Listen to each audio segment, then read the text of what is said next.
It. All right, peace, everybody, man. I'm gonna make sure that we have a good one today. Make sure you hit that like button while y'all come in here. All right, peace to everybody. Had a rough night last night. All right, I'm in recovery. All right, I'm gonna wait for some of y'all to get up in here, man. The notification gang better do his mother job, man. What's good? Anyway, okay, hold on now.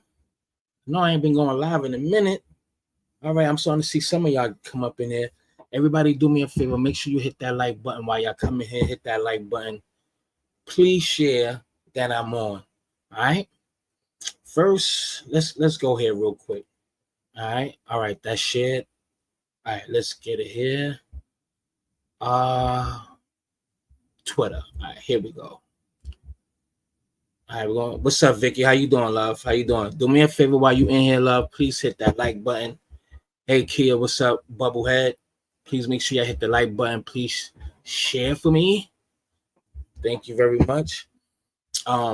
Listen, man, we're gonna talk about quite a few things. Shit that's not even on the title. All right, because it's been a minute since I came live. So let me first start off with this right here. Hold on. Can y'all hear me good? What's up, Gina? How you doing? All right. Thank you, Vic. All right. First of all, this right here. Now, free R. Kelly off the rip. Now, you see, should I tread carefully? Yeah, I'll just say, you know that they protect their own. They protect their own. If he could get his conviction overturned, R. Kelly should be freed as well. He should get his shit overturned as well, because you know the reason why they didn't put that specific receipts of Azriel. It's been a minute, so excuse me. Azriel Clary's mother, her and her mother, you know, that text messaging where she was like grooming her daughter to seduce R. Kelly. You know what I mean? Use her body, use her talent to basically get up in there, basically. And that's why they didn't put it in the trial. That's what got him convicted. On the appeal, he could add those things into that to that court case, court document or whatever, because he's going for an appeal. At the end of the day, if you could free this man, and this guy has a longer history than R. Kelly, okay? And the things that he was doing wasn't voluntary. These girls was following this dude R. Kelly all over the world, everywhere, on their own reconnaissance, on their own, flying and going to his court dates, going to his shows, trying to get in backstage, lying with their ID, lying about their age, all of these things, that's voluntarily they're doing. He was forcing people, okay? So how he get overturned? I'm just going to say off the rip, we're just going to set it off like that. White privilege. Complexion for the protection, for the collection. Rest in peace, Paul Mooney. Now, I seen this. This is my bookmarks. No, that's not my bookmarks. But check this out too. Real quick. Nigeria as Sidebar. a concept didn't even exist until about 6 decades after slavery Let me bring in it the back. United States. So if you were to Nigeria as a concept, it didn't even exist until about 6 decades after slavery ended in the United States. So if you were to ask your ancestors that suffered through the Middle Passage about this thing called Nigeria, they would look at you like, bro, what the fuck are you talking about? In fact, it wasn't until about the early 1900s that Lord Lugard, on behalf of England, took out his little African map and said, okay, the Belgians took the Congo River, we'll take the Niger River, and we'll leave France with the desert. And so Nigeria was born, and similarly so, essentially all other African states. And today, people so strongly identify with these concepts of nationality, which is not inherently negative, but you literally have Africans telling African Americans that they don't know where they come from. Bitch, we barely know where we come from. Nigeria is a made-up concept. It was crafted in 1914. I was at its 100th birthday. And since then, the British have been putting our art in their museums, putting our fuel in their cars, beating us for speaking our language in schools, and telling us praise be to Jesus and God save the fucking Nigeria as a concept. It didn't even exist until about 6 decades after. And it's so crazy how some of these Africans can say we don't know where we come from. We don't know our culture, this and the third. When all of these states that's in Africa was named by colonizers. And I didn't know the date was 1914 when they constructed the name Nigeria. So these dudes don't even know their own history. I may talk about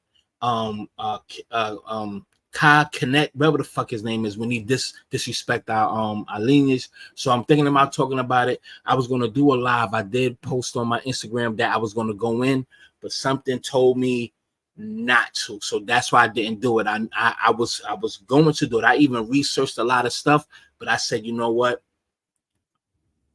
Let me not do it. You know what I mean? Because I was gonna really go hard and disrespectful, but I will touch on it though. I will. But anyway, besides that, let's keep it pushing. Right now, look at, for those who know battle rap, look at Jazz. She looking no good. She finally gets some dick because she was a virgin for a long time. Now look at her. Go ahead, goddamn, with that big ass head. For those who's in battle rap, look at this pedo shit. Look at that. Look at that. Look at that. What's all this about? Look at that. And what I'm doing, I seen this already. I'm looking at the people that's behind them that's not even paying attention to the shit. All of these people is pedos, man. Look at that.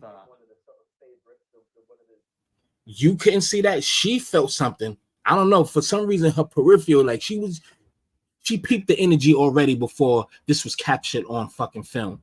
You dig what I'm saying? Probably saying little slick things in this ear and she catching on, or maybe they all together. I don't know. But people, watch your kids, watch these dudes. This is what I'm saying, man. You have to be careful out here because these dudes that don't get no ass, that is wimpy, insecure, they go for the vulnerable. Okay? The ones who is not even mentally capable of knowing right from wrong. Only thing I can say is, well, because I was going to get real disrespectful, just be careful. Watch your kids.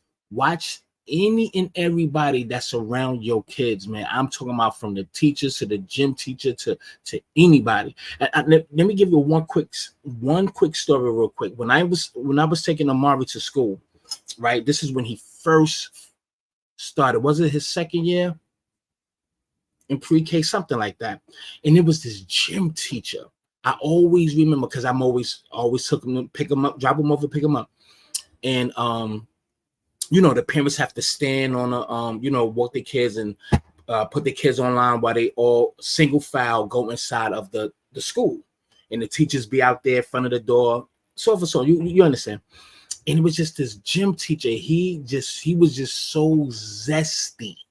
Like very zesty, no, not knocking, but we have to understand something.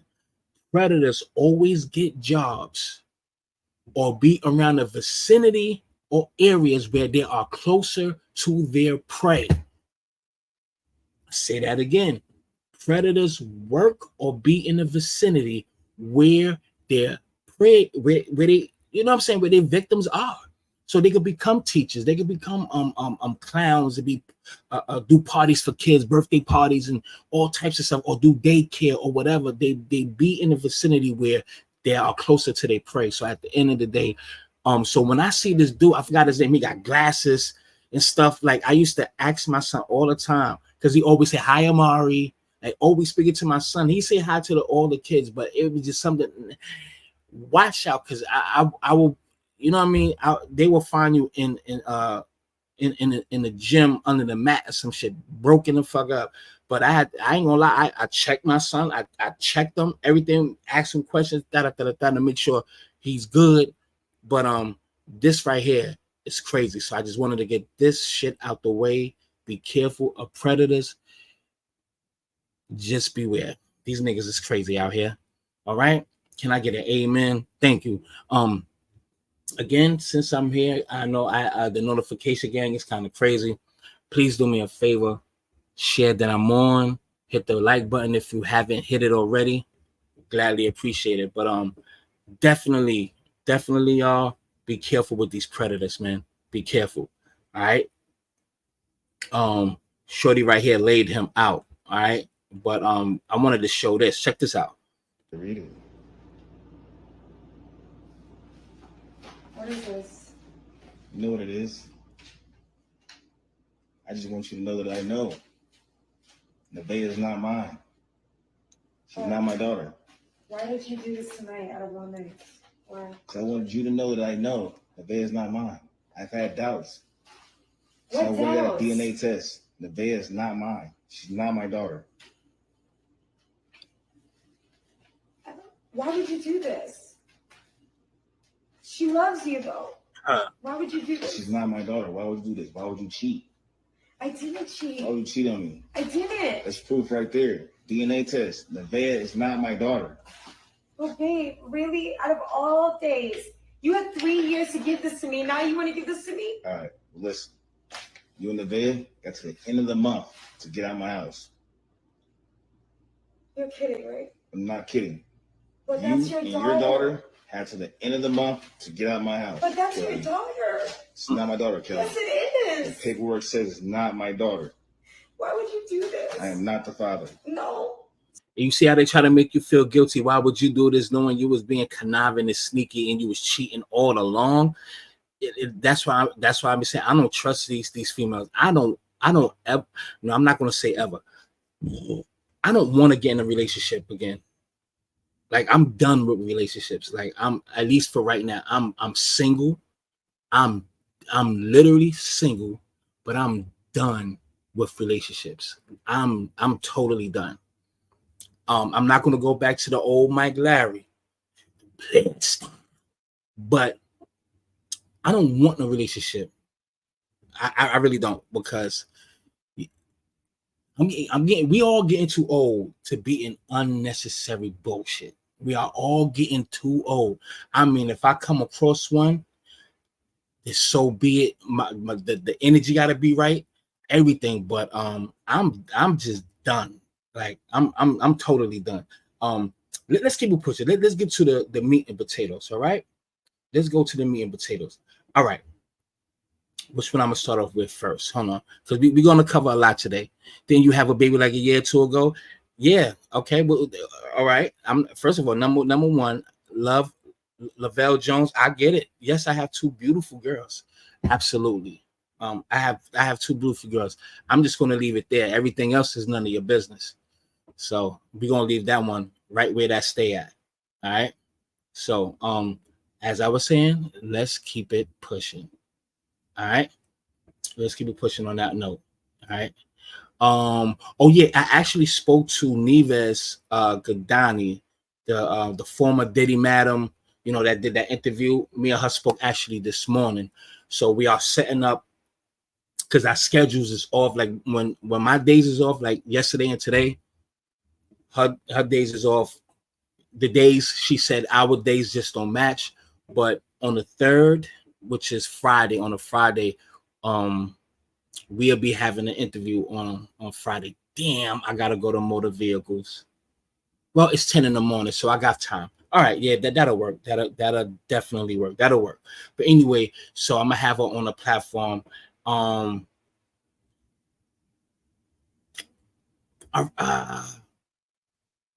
of fact, let's do this first. Yeah, because I'm a little bit all over the place.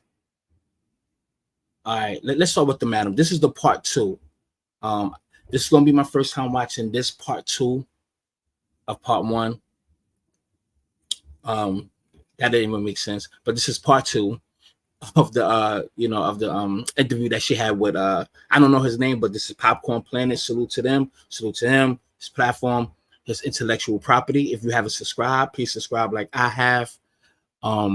So we're gonna be listening to this for the first time, as I'm listening to part 2 for the first time right now. So let's get into what she had to say about Diddy and We're gonna get into Gene Dill, Wack 100.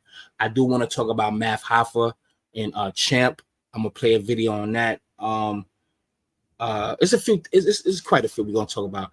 Just do me a favor again, if you haven't hit the like button, hit the like button and share that I'm on. I gladly appreciate it. Let's get to it. With part 2 of our exclusive interview with Neves Gadani. I'm so excited to get into this because we got so much to talk about. But if you missed part 1, head over there. Is Diddy an FBI informant? Let's get into it.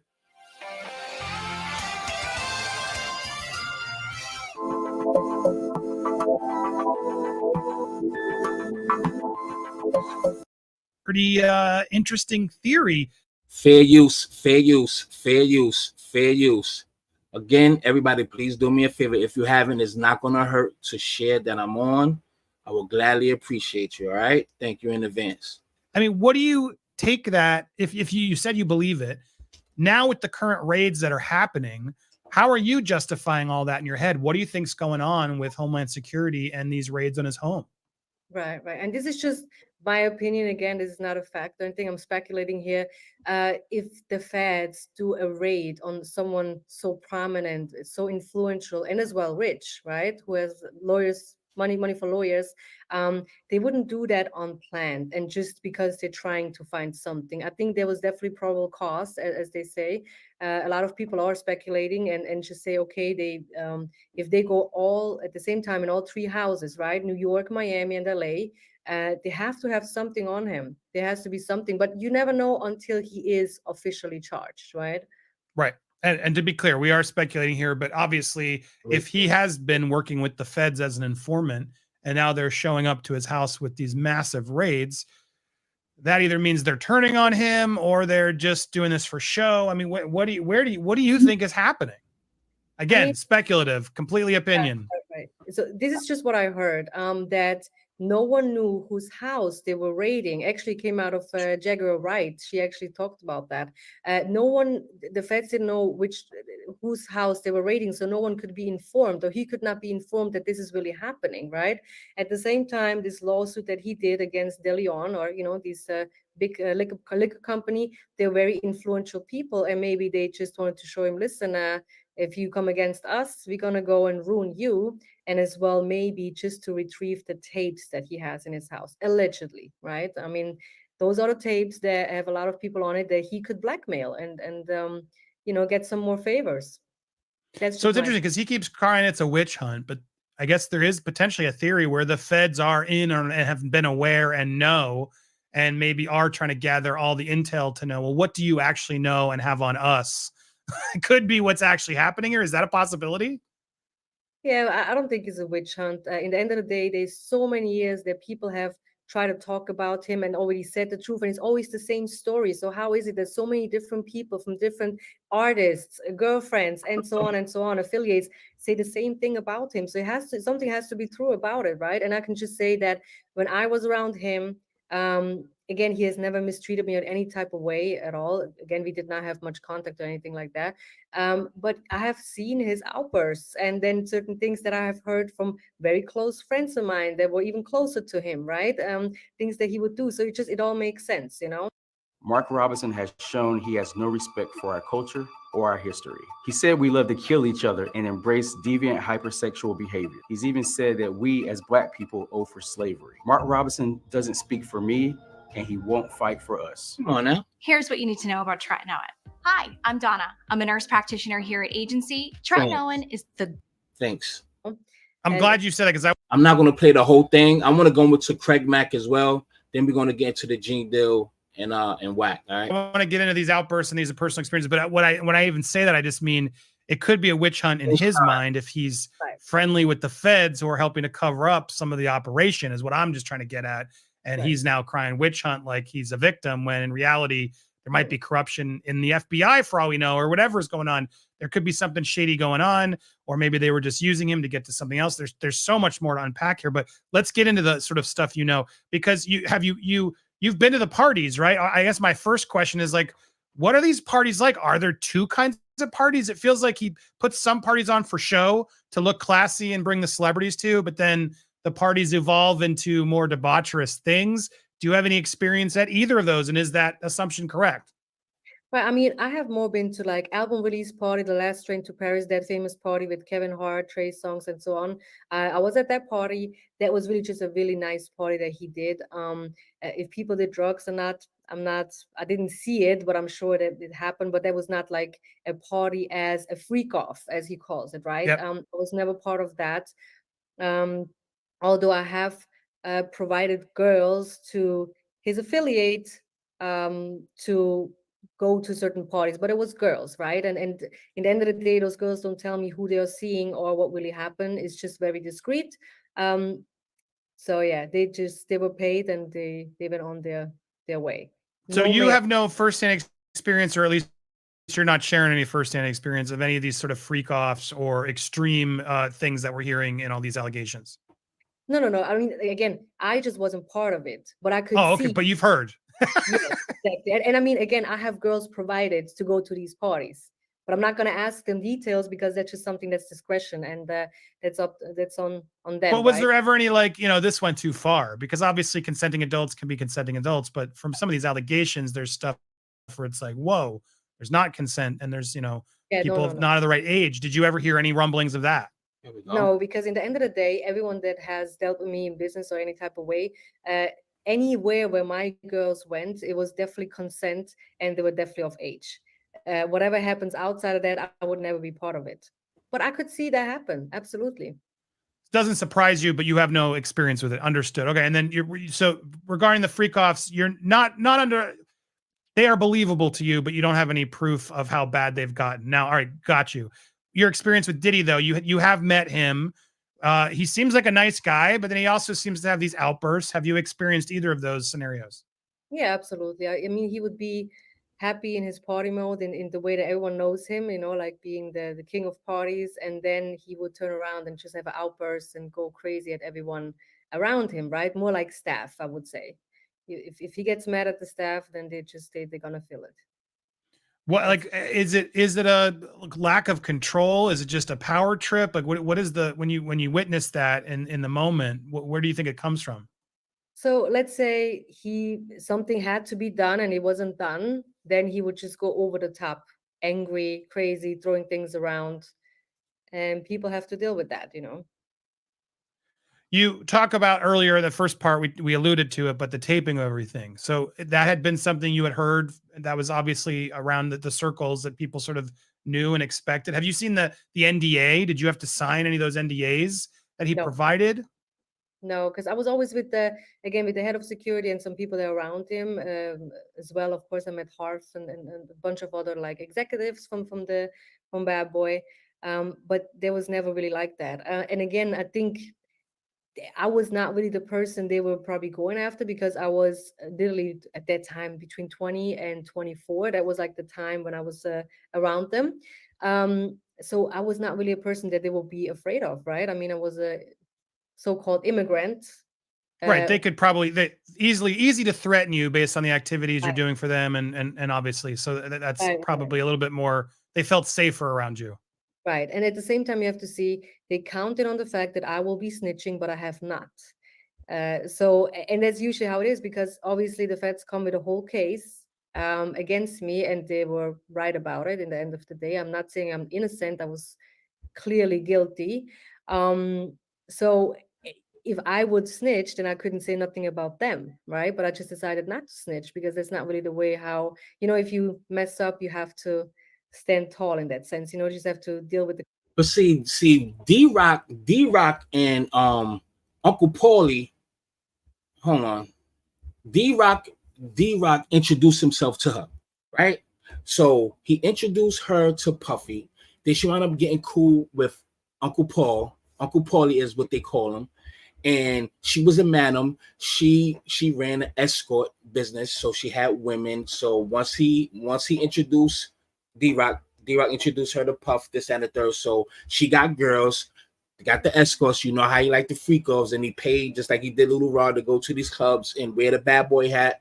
Once they see that, they know what's up. Follow him to the hotel. So at the end of the day, what he did, he still snitched on her. You know what I'm saying? He literally, it was Uncle Paulie who set it up, but as far as how I feel, it was Diddy pulling the strings because he was already an informant. And if he can't have his hand in her cookie jar, as far as her pockets and a kind of partnership of her business of what she's doing, he's going to get rid of her. And that's exactly what they did. I really feel Puff was behind that. He just used Paulie to do it. Got her locked up, and she still didn't snitch on him. You understand what I'm saying? So now, like she was saying about the videotapes, he videotaped everything. So he got evidence on other prominent people. You understand what I'm saying? Like some big wigs, if you will. You know what I'm saying? The music, Universal Music Group executive, and he has footage on everybody. So I think at the same time that the people he's connected to helped get his house raided to get those tapes and erase it. I still have a theory that what if Puffy was a part of that too, so the feds could run up in the shit and take the devices and hard drives and laptops and video, picture footage, whatever, and destroy it. I don't know. We all just hypothetically speaking here, but at the end of the day, this dude is a slime ball. What I'm going to do now, I'm going to go to this video real quick. Hold on, let's go to Craig Mack. I'm pretty sure y'all seen this already, but this was done. Damn, when did Craig Mack die? This had to be like mid 2000s, if I'm not mistaken. Y'all could correct me if I'm incorrect, but this just to show you how he uses power, his muscle, his money to act like he's the mob. He try to pump fear in people. So it's like it's almost like he's speaking from the dead, even though he said this when he was alive. So it all just like Neves was saying, like all these people from different walks of life, different states, they don't even know each other, but have the same similar story and experience with Puff Daddy. There's no way everybody could be lying, but not to talk your head off. Let's get right into it. It's only 4 minutes. I'm not gonna say their names. I'm just gonna say somebody that wanted to do another album with me. So I said, cool. I gave him my price, and the price was, to me, was low. You know, and they were supposed to give me the money. And I go in the studio and I start banging out. So he came to me and was like, yo, I can only cut you a third of the money I'm supposed to give you. I said, you know what, man? I want to do these songs. You know what I'm saying? If you're going to do this and that and the third, let's do it. You give me the money as we go. You know what I'm saying? I'll take a third again. I'll take a third again when we finish the actual recording of the album. Wait, what? Nothing happened. No. I know I didn't just read what I just read. Vicky, I don't know if you're on shrooms or what. Yeah, because yeah, you said, I said big wigs, right? Yeah, what the hell is you talking about, Miss Vicky? You said Biggie was raped and was sleeping with Tupac. If you research, you can find more information at what? Rod Julius, you get the fuck out of here. Hold on, I never heard of no shit like that. You gotta be on something, son. Yes, there were rumors also that Diddy sexually assaulted Biggie. Nah, I doubt it. Biggie, they really didn't get along. And this is why when Gene Deal said, when he spoke about Biggie, didn't like they wasn't as close as friends as it seemed, because they was getting over on each other. Biggie was robbing Big and Biggie was robbing Puff. Biggie will make sure that he put it in like his daughter name for his publisher so it could go directly to her so he could collect the funds, because he's seen in the contract that Puffy was fucking him. So at the end of the day, you see there's some tension there, but they have to eat, and Biggie have to do it because he's contractually binded by that contract. That's what further lets me know that you remember what Big was saying, especially on the documentary called The Show back in the early or mid 90s. The documentary called The Show. He was like, I'm scared. People was calling me, calling on my phone, talking about they're gonna kill me, this, that, and the third, this, and the third. And look on the skit on this fucking double album when I'm gonna kill you, motherfucker. That's Puffy on the, even though it's a skit, that's Puffy on the other end. How are these people getting his number? You know, Biggie, if without Biggie, Bad Boy ain't shit, even though, you know, you had Mary J, but all of them was signed to Uptown Records at the time. Long story short, this dude is so conniving. When you do the intricate look at the whole situation, this dude literally, I'm going to say allegedly, lined Biggie up for his own death. And he knew if Biggie left, all of the attention is going to go with, is going to follow Biggie. It's like white flight. Once Biggie leave Bad Boy, everything is going with Biggie. You dig what I'm saying? So Puffy had to figure out a way to make sure he eat off this nigga forever. And I swear, man, I really hope his day come. I don't. Nah, he did Biggie dirty, so the evidence is there, and you lied to Ms. Wallace. Like it's so insane about this dude. But anyway, let's continue. God damn it! But back to you, Vicky. You said Biggie was raped and was sleeping with Tupac. That's some crazy shit. Let me read what you said. You said, yeah, I saw all of that and I researched everything. Bad Boy was going to end and he was taking more artists with him. Right, I get it, but I don't agree with Biggie was raped by Pac. Why would these niggas, why would they want to dig in each other's peanut butter? Pac is fucking everybody's bitch. He don't, and I just can't see it, bro. I can't see it. I'm sorry. But you're gonna have to send me some links on that one. All right, you have to send me some links on that one. You be sending me shit on Instagram, so send me that. I don't believe it, but if you have something, send the shit. No money. So I stopped recording. So I'm not, you know what I'm saying? I'm not gonna say their names. I'm just gonna say somebody that wanted to do another album with me. So I said, cool, I gave him my price, and the price was, to me, was low. You know, and they were supposed to give me the money. And I go in the studio and I start banging out. So he came to me and was like, yo, I can only cut you a third of the money I'm supposed to give you. I said, you know what, man, I want to do these songs. You know what I'm saying? If you're going to do this and that and the third, let's do it. You give me the money as we go. You know what I'm saying? I'll take a third again. I'll take a third again when we finish the actual recording of the album. Nothing happened. No money. So I stopped recording. I said, I'm not going to be an idiot and sit here and do all this stuff for everybody. And I'm not going to. I'm sorry. Somebody do me a favor. Because it's coming to me now. I seen the person's name before, but what's somebody please find that for me right now if I beg you. What's the dread, this Puffy stylist, the dread dude, the dude that was there when he was telling Nori, yeah, I like the way you scrambling and scraping and shit with Jada and Fab was there. What's the stylist name? I'm gonna look it up too. Because it start with a G, so it makes me think the person that was allegedly shot in the bathroom, his name is G.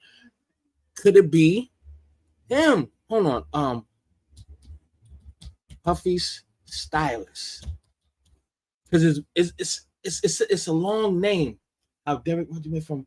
No, not Derek. No, it's his name. It start with a G. No, the nigga is the. What's the guy with the dreads? Do anybody know the name? What's the? God damn it! The dude with the fucking dreads, the Jamaican dude that be with Puffy. Let me put that. Jamaican dude that be with Puffy. This is probably not gonna come up nothing, but I'm telling you, man.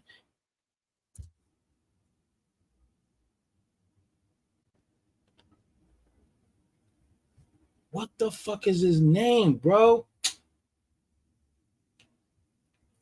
Also, see, can somebody find me can somebody find that name for me? Fuck, now y'all gonna make me look for it. Hold on. No. Because it's gonna all makes sense to me. Fab and Jada Diddy. Hold on. Because I meant to look this up a long time ago. The stylist. I want to do the full interview so I can scroll. That's just no, god damn it. No, that's on Craig Mack. No, hold on. year's vacation. But let's big him up wherever he's at. Before we get into tonight's episodes, I want to big up Wave. A tremendous company. That nigga right there. Him. I gotta hold on. Tell me, his name start with a G. And I know he's seen. Look. Every day's a birthday on Drink Champs. God damn it, I'm in. Okay. Because it was his birthday too. Hold on. Matter of fact, it says his name. I remember it said he says his name. Now I'm trying to get my life together. Hold on. Those are the other ones. You got to get it from the guy with the shit wrapped around his head. Then he got the good shit. Yeah. A little bit. Yeah. Okay. Hold on. It's coming. It's coming. I mean, of course, he had his personal reasons why he was going at different people. But when you going at all these guys in New York, I think here it comes, right? Bring them down to put yourself higher. Learn from work ethic. Hold on. Kissy even tell you like, damn, I forgot his fucking name, man. I don't want to sleep. I want to keep working. He the only one besides him. You the only thing I see that he can stay up longer than anybody, and he's like an X-Men. Then you, and then it's you. And then you and then something. But you pick up my partner here, friend. When he used the word Groovy Lou in the motherfucking building. Groovy Lou. There it goes. See, I knew it. Groovy Lou. Yo G. Or yo Groove. Hey, yo G. G. Groovy Lou. I don't know. I don't know why, but I think that's him. G, right, babyface? G, that's the only G I would think of. G, what other G? He always arguing and taunting his staff. He creates an atmosphere for him that he can only control. My fucking walnuts and shit. I done ate everything else. It got chocolate and some other shit I don't even want. I've been looking for a goddamn walnut and I couldn't find one until right now. This the last one, nigga. But anyway, that has to be him. Because he have that circle where he has to control. I swear on everything. I really feel like that's the dude who they talking about in the documents that G got shot in the bathroom. I don't know why, but Groovy Lou. If a nigga name is Groovy Lou, that is too much. It's too many syllables. Groovy Lou, even though it's 3, it's you can't say that. It can't roll off the tongue every time you want to call a nigga name. Yo, Groovy Lou. No, black people abbreviate shit. We cut shit short. Yo, G. I really feel like that's that. I don't know. I think Groovy Lou is the nigga who got shot in the bathroom. I'm just gonna that's my theory. Do y'all think it makes sense? I don't know, but it makes sense to me. And he haven't spoke out yet. We don't see this nigga. He probably paid him, deported him to Jamaica. I don't know, man. Or sent him to Port-au-Prince, fucking Haiti. I don't know. But anyway, I had to, because I was thinking about that for a while and forgot to look up that man's name. But I do want to finish playing Craig Mack, though. I do want to finish playing this. I'm pretty sure y'all seen this already, but and it's just sad. It's sad how he ended up in the white preacher that he was with. He was like some con artist dude. So he got tricked on both ends, man. So I feel sorry. Let's matter of fact, let's give him a moment of silence. Moment of silence for Craig Mack.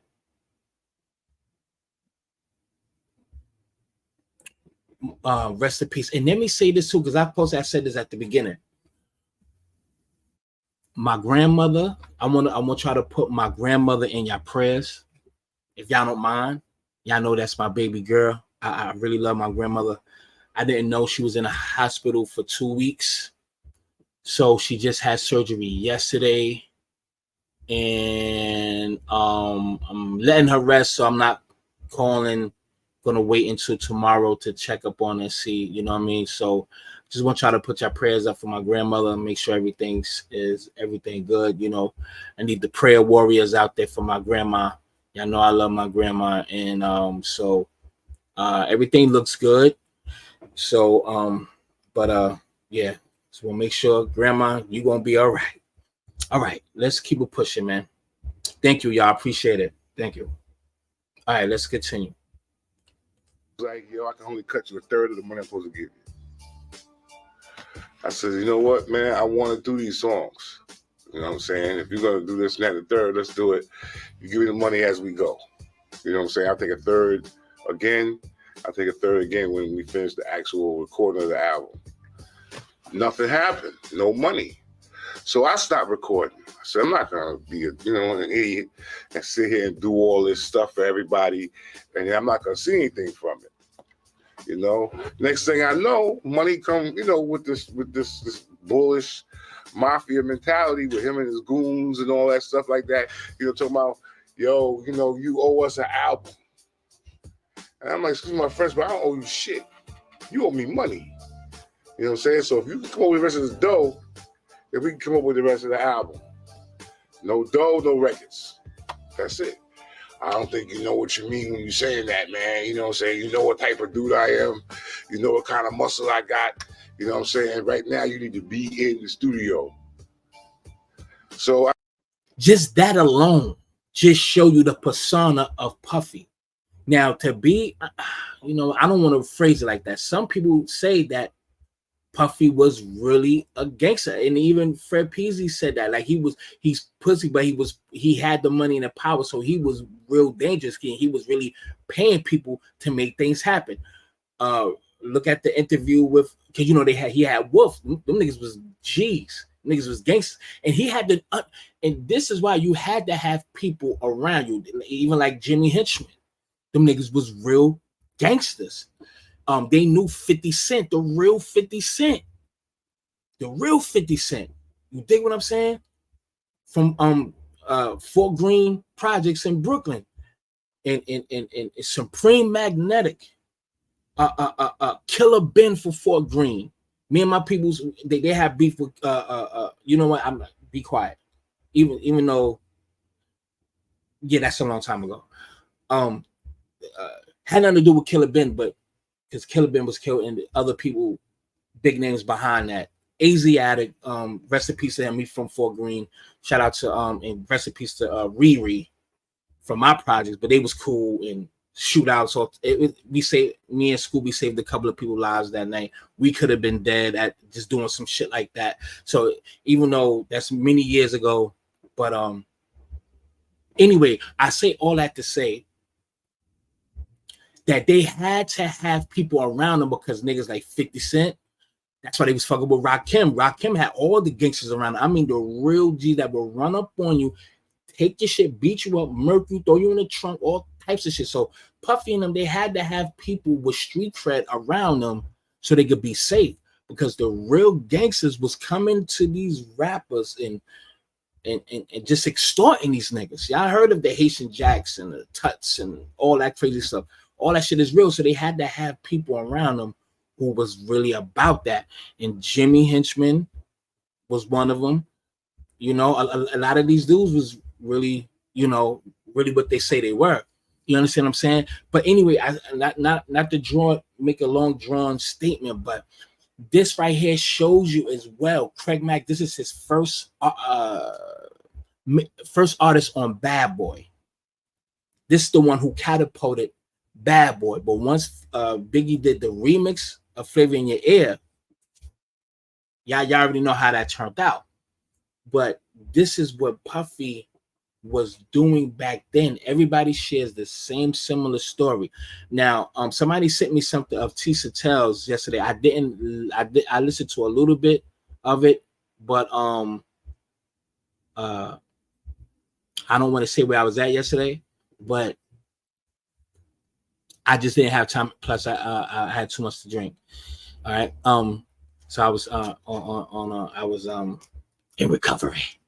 So with that being said,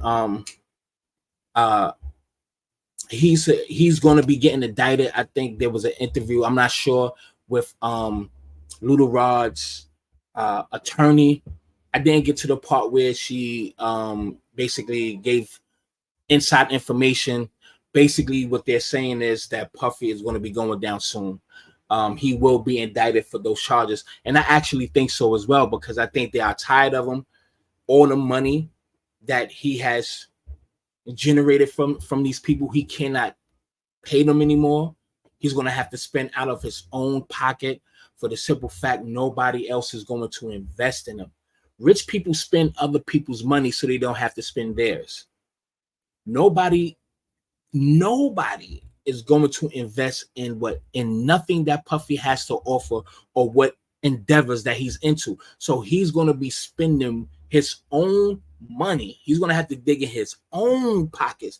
These are things that these big rich people do not do. They make the money but invest using other people's money, and they just keep their profit. That's how they stay rich, by using other people's money, investors, sponsors, or doing these 50-50 or 60-40, 70-30 ventures, joint ventures. You understand what I'm saying? Now there's no insurance that's going to be invested in him. No insurance, no investing, no sponsors, no loans, none of that shit. So he cannot generate money for these people. So that means he's going to be done. Diddy done. Diddy is done.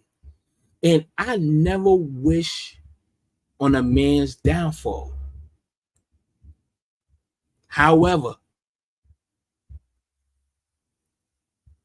it's just the shit he did with Big, man. That's everything else is serious as well too. But just knowing how you did your man, you took this man's life. You literally planned this nigga death out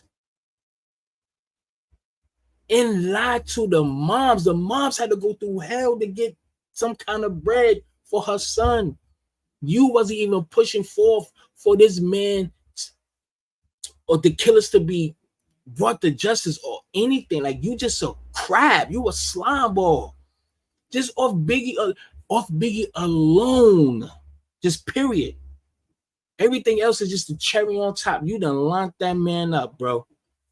You said DM you his page. He posted today. Who love? Let me go to my Instagram right now. Hold on. Damn, I gotta go to Shyne. So I'm gonna go to Shyne next. He just posted Diddy Stylist. Okay, thank you, sweetie. Hold on. Prom scene. Wait, huh?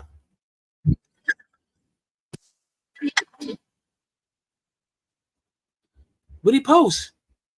Wait, hold on. Let me share the screen. Hold on. Here we go. Am I showing the name? You know, I don't want to be showing people names and shit. But pardon me. Is this it? That's the stylist. Hold on. Let me take that off because I don't want to show nobody's name and shit. Hold on. Let me save that. All right. Let me go to you, Vicky, real quick. See what you sent. Heard Diddy often raped him. 50 Cent. What? Nah. Hold on. Hold the fuck up. I'm pressing play. Give me a second, y'all. Nah, son. Hold on. Get the fuck up out of here, man. Come on with these fucking. Come on, man. Who cares? The fall guy. Yo, another one. That's 3.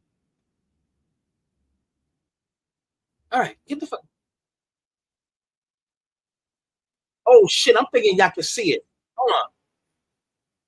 I thought y'all could see the shit. Hold on, my bad. What's going on? My bad. Here we go. I thought y'all could see it. Let me move, man, before I do something. You gonna make me mess up the wedding. You know, Pop signed them. He put them in suits and made them write lyrics for him and took all that publishing and raped them. Niggas press their luck in, they get a butt. Straight up raw dog with the rash, and I don't with the con. He says things, he doesn't even know what he's saying is like fruity. Yo, doubt. See, I don't like this. I don't like this at all. Because first of all, they chopping it up and using the words in the wrong context. When DMX said about rape, is raping them far as contractually and money wise. And with what he just showed the clip of 50 Cent saying that he don't even know what he's saying was fruity. He was talking about Diddy. Come on now, we ain't gonna do that. Details are pointing at the gay speculation. This is why I don't like these AI animated voiceovers. I literally was going to start off doing this shit, have a whole, you know what? Let me shut up. But I don't really trust these because they could put anything together. Some of it be okay, but if you in the know, you could tell that they are yoga stretching. I'm gonna give this shit 4 minutes tops. Already it's trash. Relations towards Diddy. This time, the internet may have revealed how Biggie was forced to obey Diddy's gay orders. What's all this about? Keep watching to find out. Over the years, rumors have been all over the internet accusing Diddy of being homo, and although the rapper is yet to affirm this allegation, I don't the media like this just shit. won't stop providing information that further points fingers at Diddy. Before we dive into Biggie's business, did you know that several celebrities have called Diddy out for being gay? In fact, Diddy himself may have given himself away by dropping rather two glaring hits. The rapper allegedly came clean about his sexuality in Blood Orange's song called Hope. Near the end of the video, as two guys were seen embracing each other while they're walking with a group of men, Diddy said, "Sometimes I ask myself, like, what if—" No longer help you guys. Soon you will all be gay and happy. You are all now left under leadership of Puffy Daddy. Report to the nearest rainbow. Dinner Thieves in theaters January. To this, 50 responded. He says, You know what? I'm not even going to entertain it, Vicky. I appreciate you, love, and I won't even hold this against you, and I'm not. Only thing I could tell you is, no, who sent me this? P Diddy Biggie Smalls clip reaction video. Hold on. Wait, hold on. Oh yeah, you sent me more. Oh shit.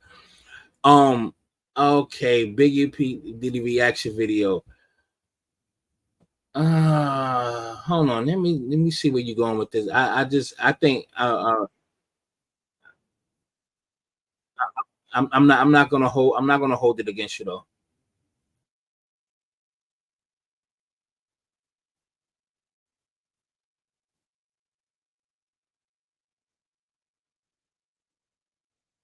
Yeah, but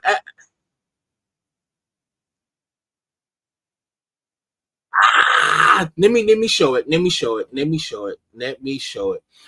I get it, but nah, bro, nah. I don't even want to show it. I seen this before. I seen this, not this actual video with the over talking, but I seen this video. This is matter of fact, this is actually from the show documentary where he's talking about how he's people's calling him, threatening him to kill him and shit like that. So when I was talking about that earlier, this is exactly what he was wearing in the documentary. So this has to be during the shooting of this documentary. I'm gonna play it back. You can kiss my ass, Vicky. I see where you I don't like it. I don't like it, but I'm gonna play it for those who haven't seen it. I mean, that kind of looked at, you know what I mean? I don't know how to explain it. Y'all let me know. He did be wanting to party, and you got to tell him no. I don't think people realize like how young we were, so we're actually like kids in this multi-billion-dollar industry. I know this one cut. I know this hurt y'all. I don't think people realize like how young we were, so we're actually like kids in this multi-billion-dollar industry. God,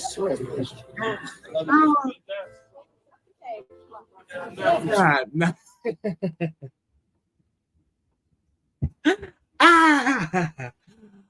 Ooh, nah, I just can't. No. Ooh, no.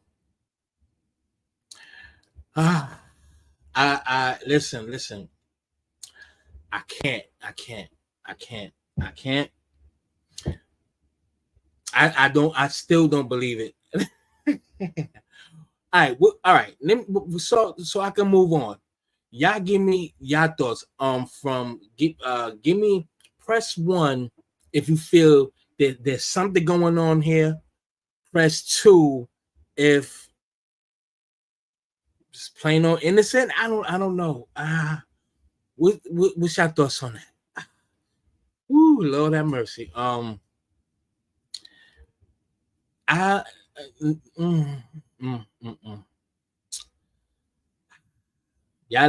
let me know. This keep put because my nerves is I kiss my ass, okay? But they believe they. Oh shit! You believe it, Nikki? Oh, man, nah, I just can't see that, man. Biggie and Puffy. I love Big, man. I ain't gonna hold you. I love Big a lot. I don't even know the nigga. I know that room was stinking, but I just really don't think. Nah, bro. Nah, I'm not gonna go with it. Nah, I think I seen Big one time. Shauna, shout out to Shauna from 11 Alive, Building 11. A family threw a party in the sty. This is literally like 9-4. This is before I moved to Atlanta. I moved to Atlanta in 96, so it had to be 95. She threw a party in the sty. All of our families from the sty. And Bass just came home, so we all came from the hood to go see Bass at the party because he just came home. Shout out to you, Bass. You already know. Feel Out Mob, 11 Alive. So always love, nigga. And I remember as we walk into the party, it was a white Benz, clean, shining, coming down the street. And niggas like, yo, that's Big right there. So that's Big. Word. So that's the closest thing I came to Big. And shit like that. Anyway, yeah, that was just a little sidebar. But anyway, let's keep it pushing, man. All right. Let's go. Oh, let me take this off. Hold on. The Smoke Rebel sent me some. All right, thank you, my G, for sharing.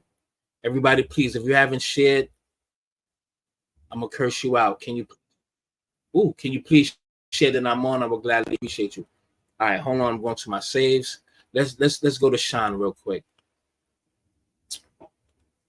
Make sure y'all can see. Y'all can see.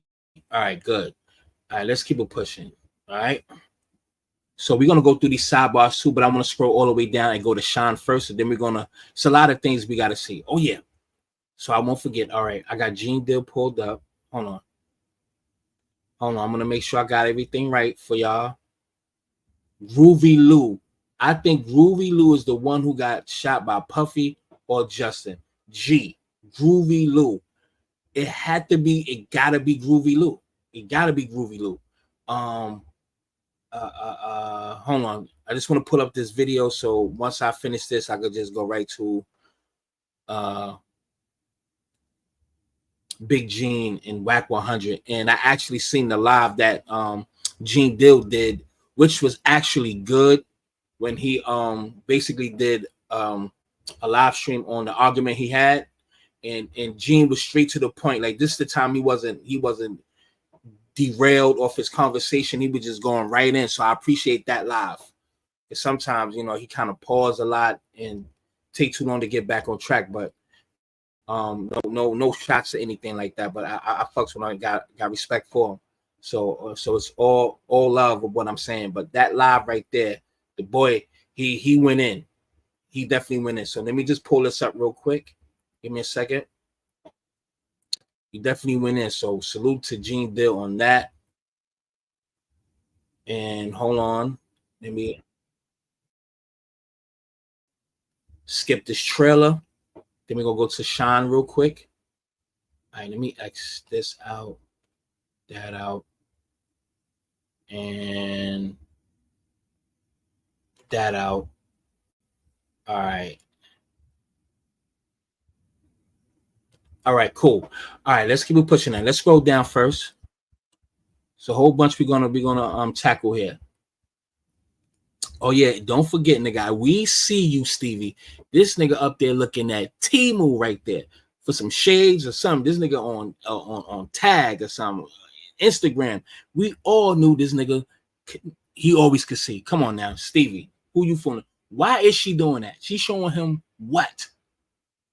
Get the fuck out of there. Stevie can see. He ain't. Come on, man. All them fucking third world countries with them kids, when they put some kind of special liquid in their eyes and they wrap their eyes and the shit gotta be wrapped on for like a month or some shit. Then they unwrap it and this nigga can see the world in HD in 8K, nigga, 4K, 8K, and all that shit. Come on now, Stevie. You ain't fooling no motherfucking body. Let me scroll down to Shyne.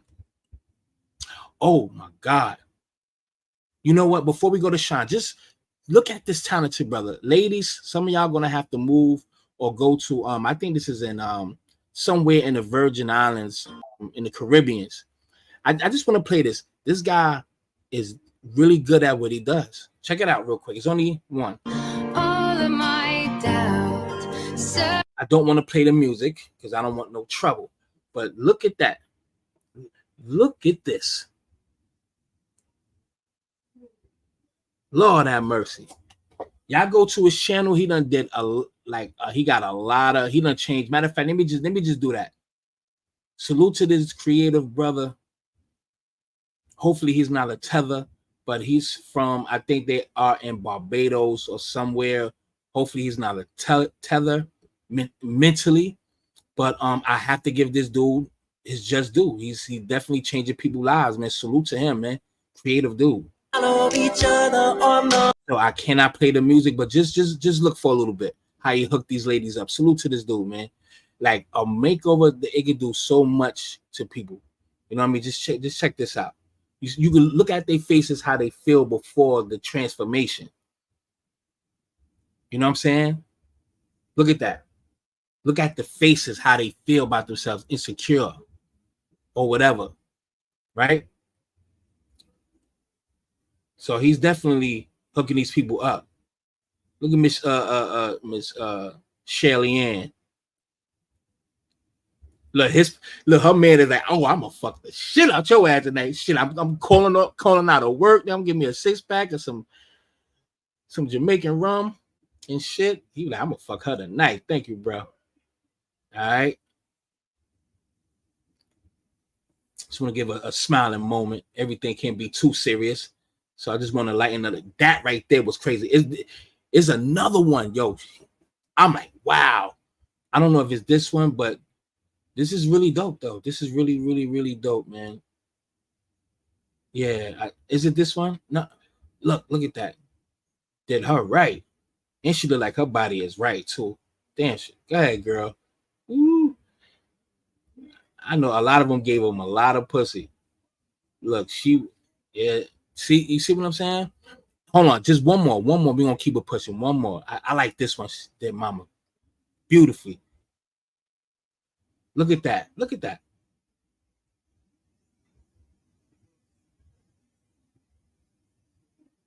Some makeup. Ill hairstyle. I think this is the one. Check this out. Check this. This is the last one. Look at that. Dope. Look at that.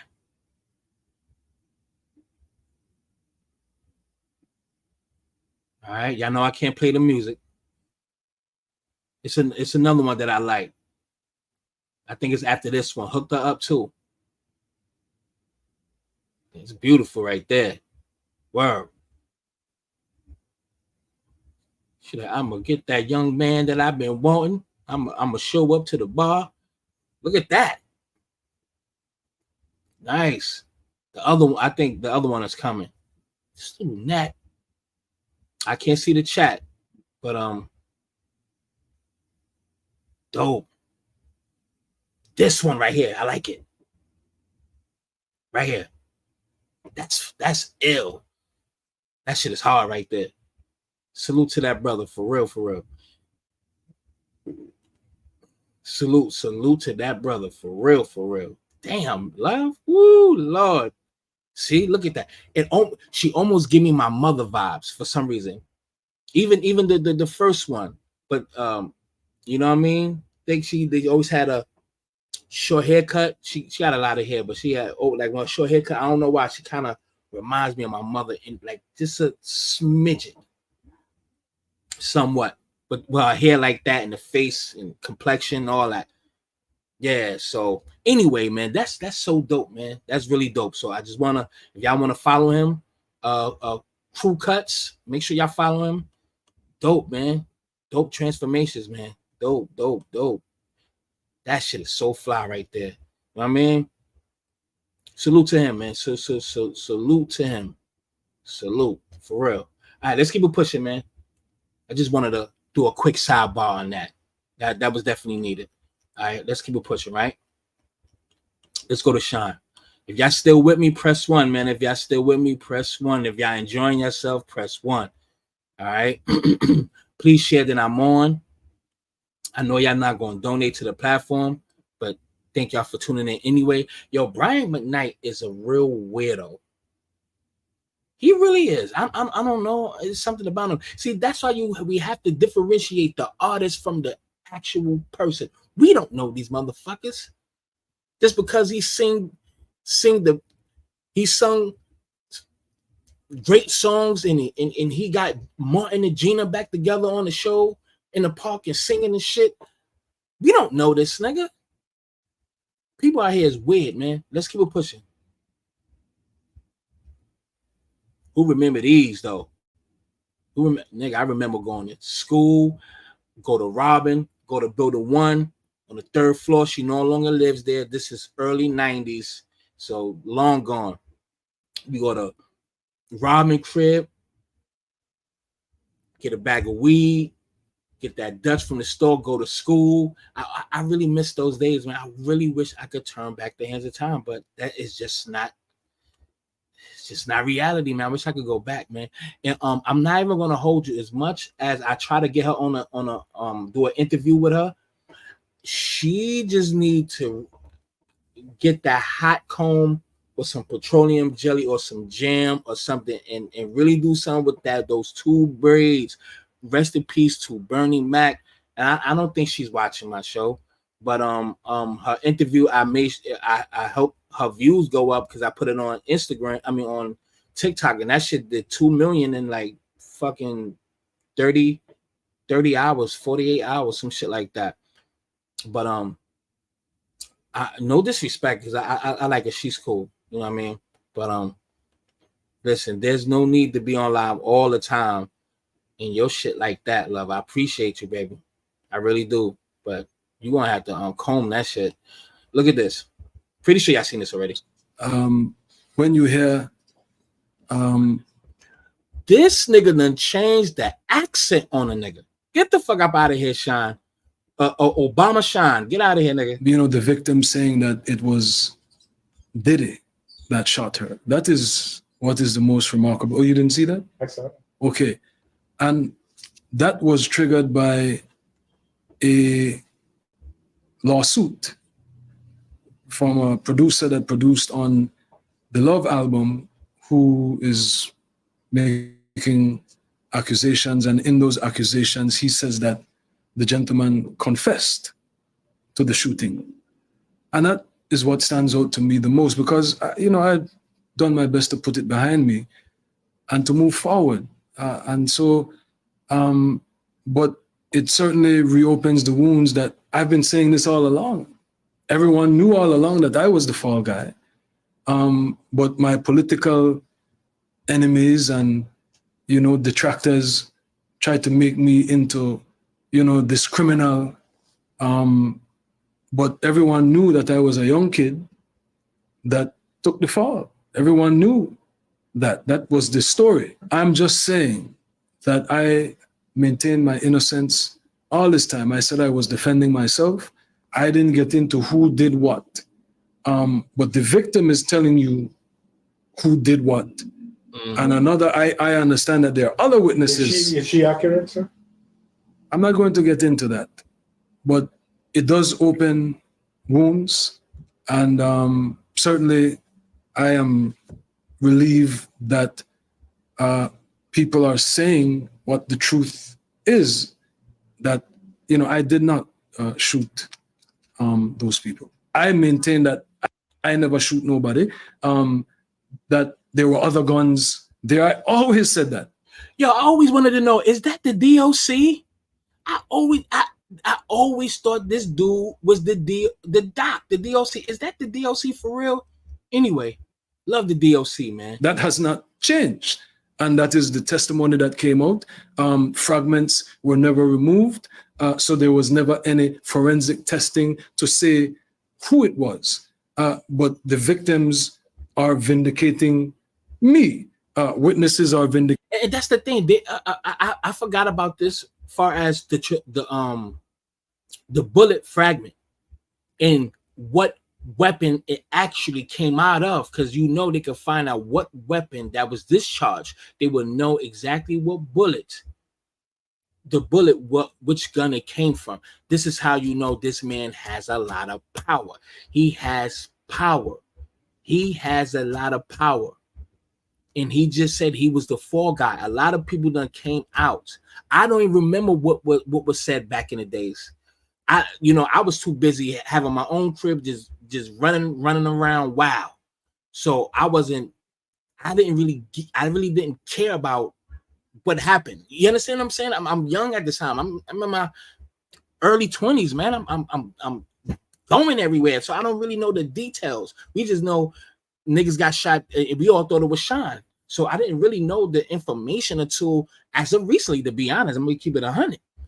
So now we hearing that it was actually Puffy, the one that did the shooting. The lady said he shot me. And there's other people in Shyne saying that. I always claim my innocence. Puffy listen, man, he's a real slime ball.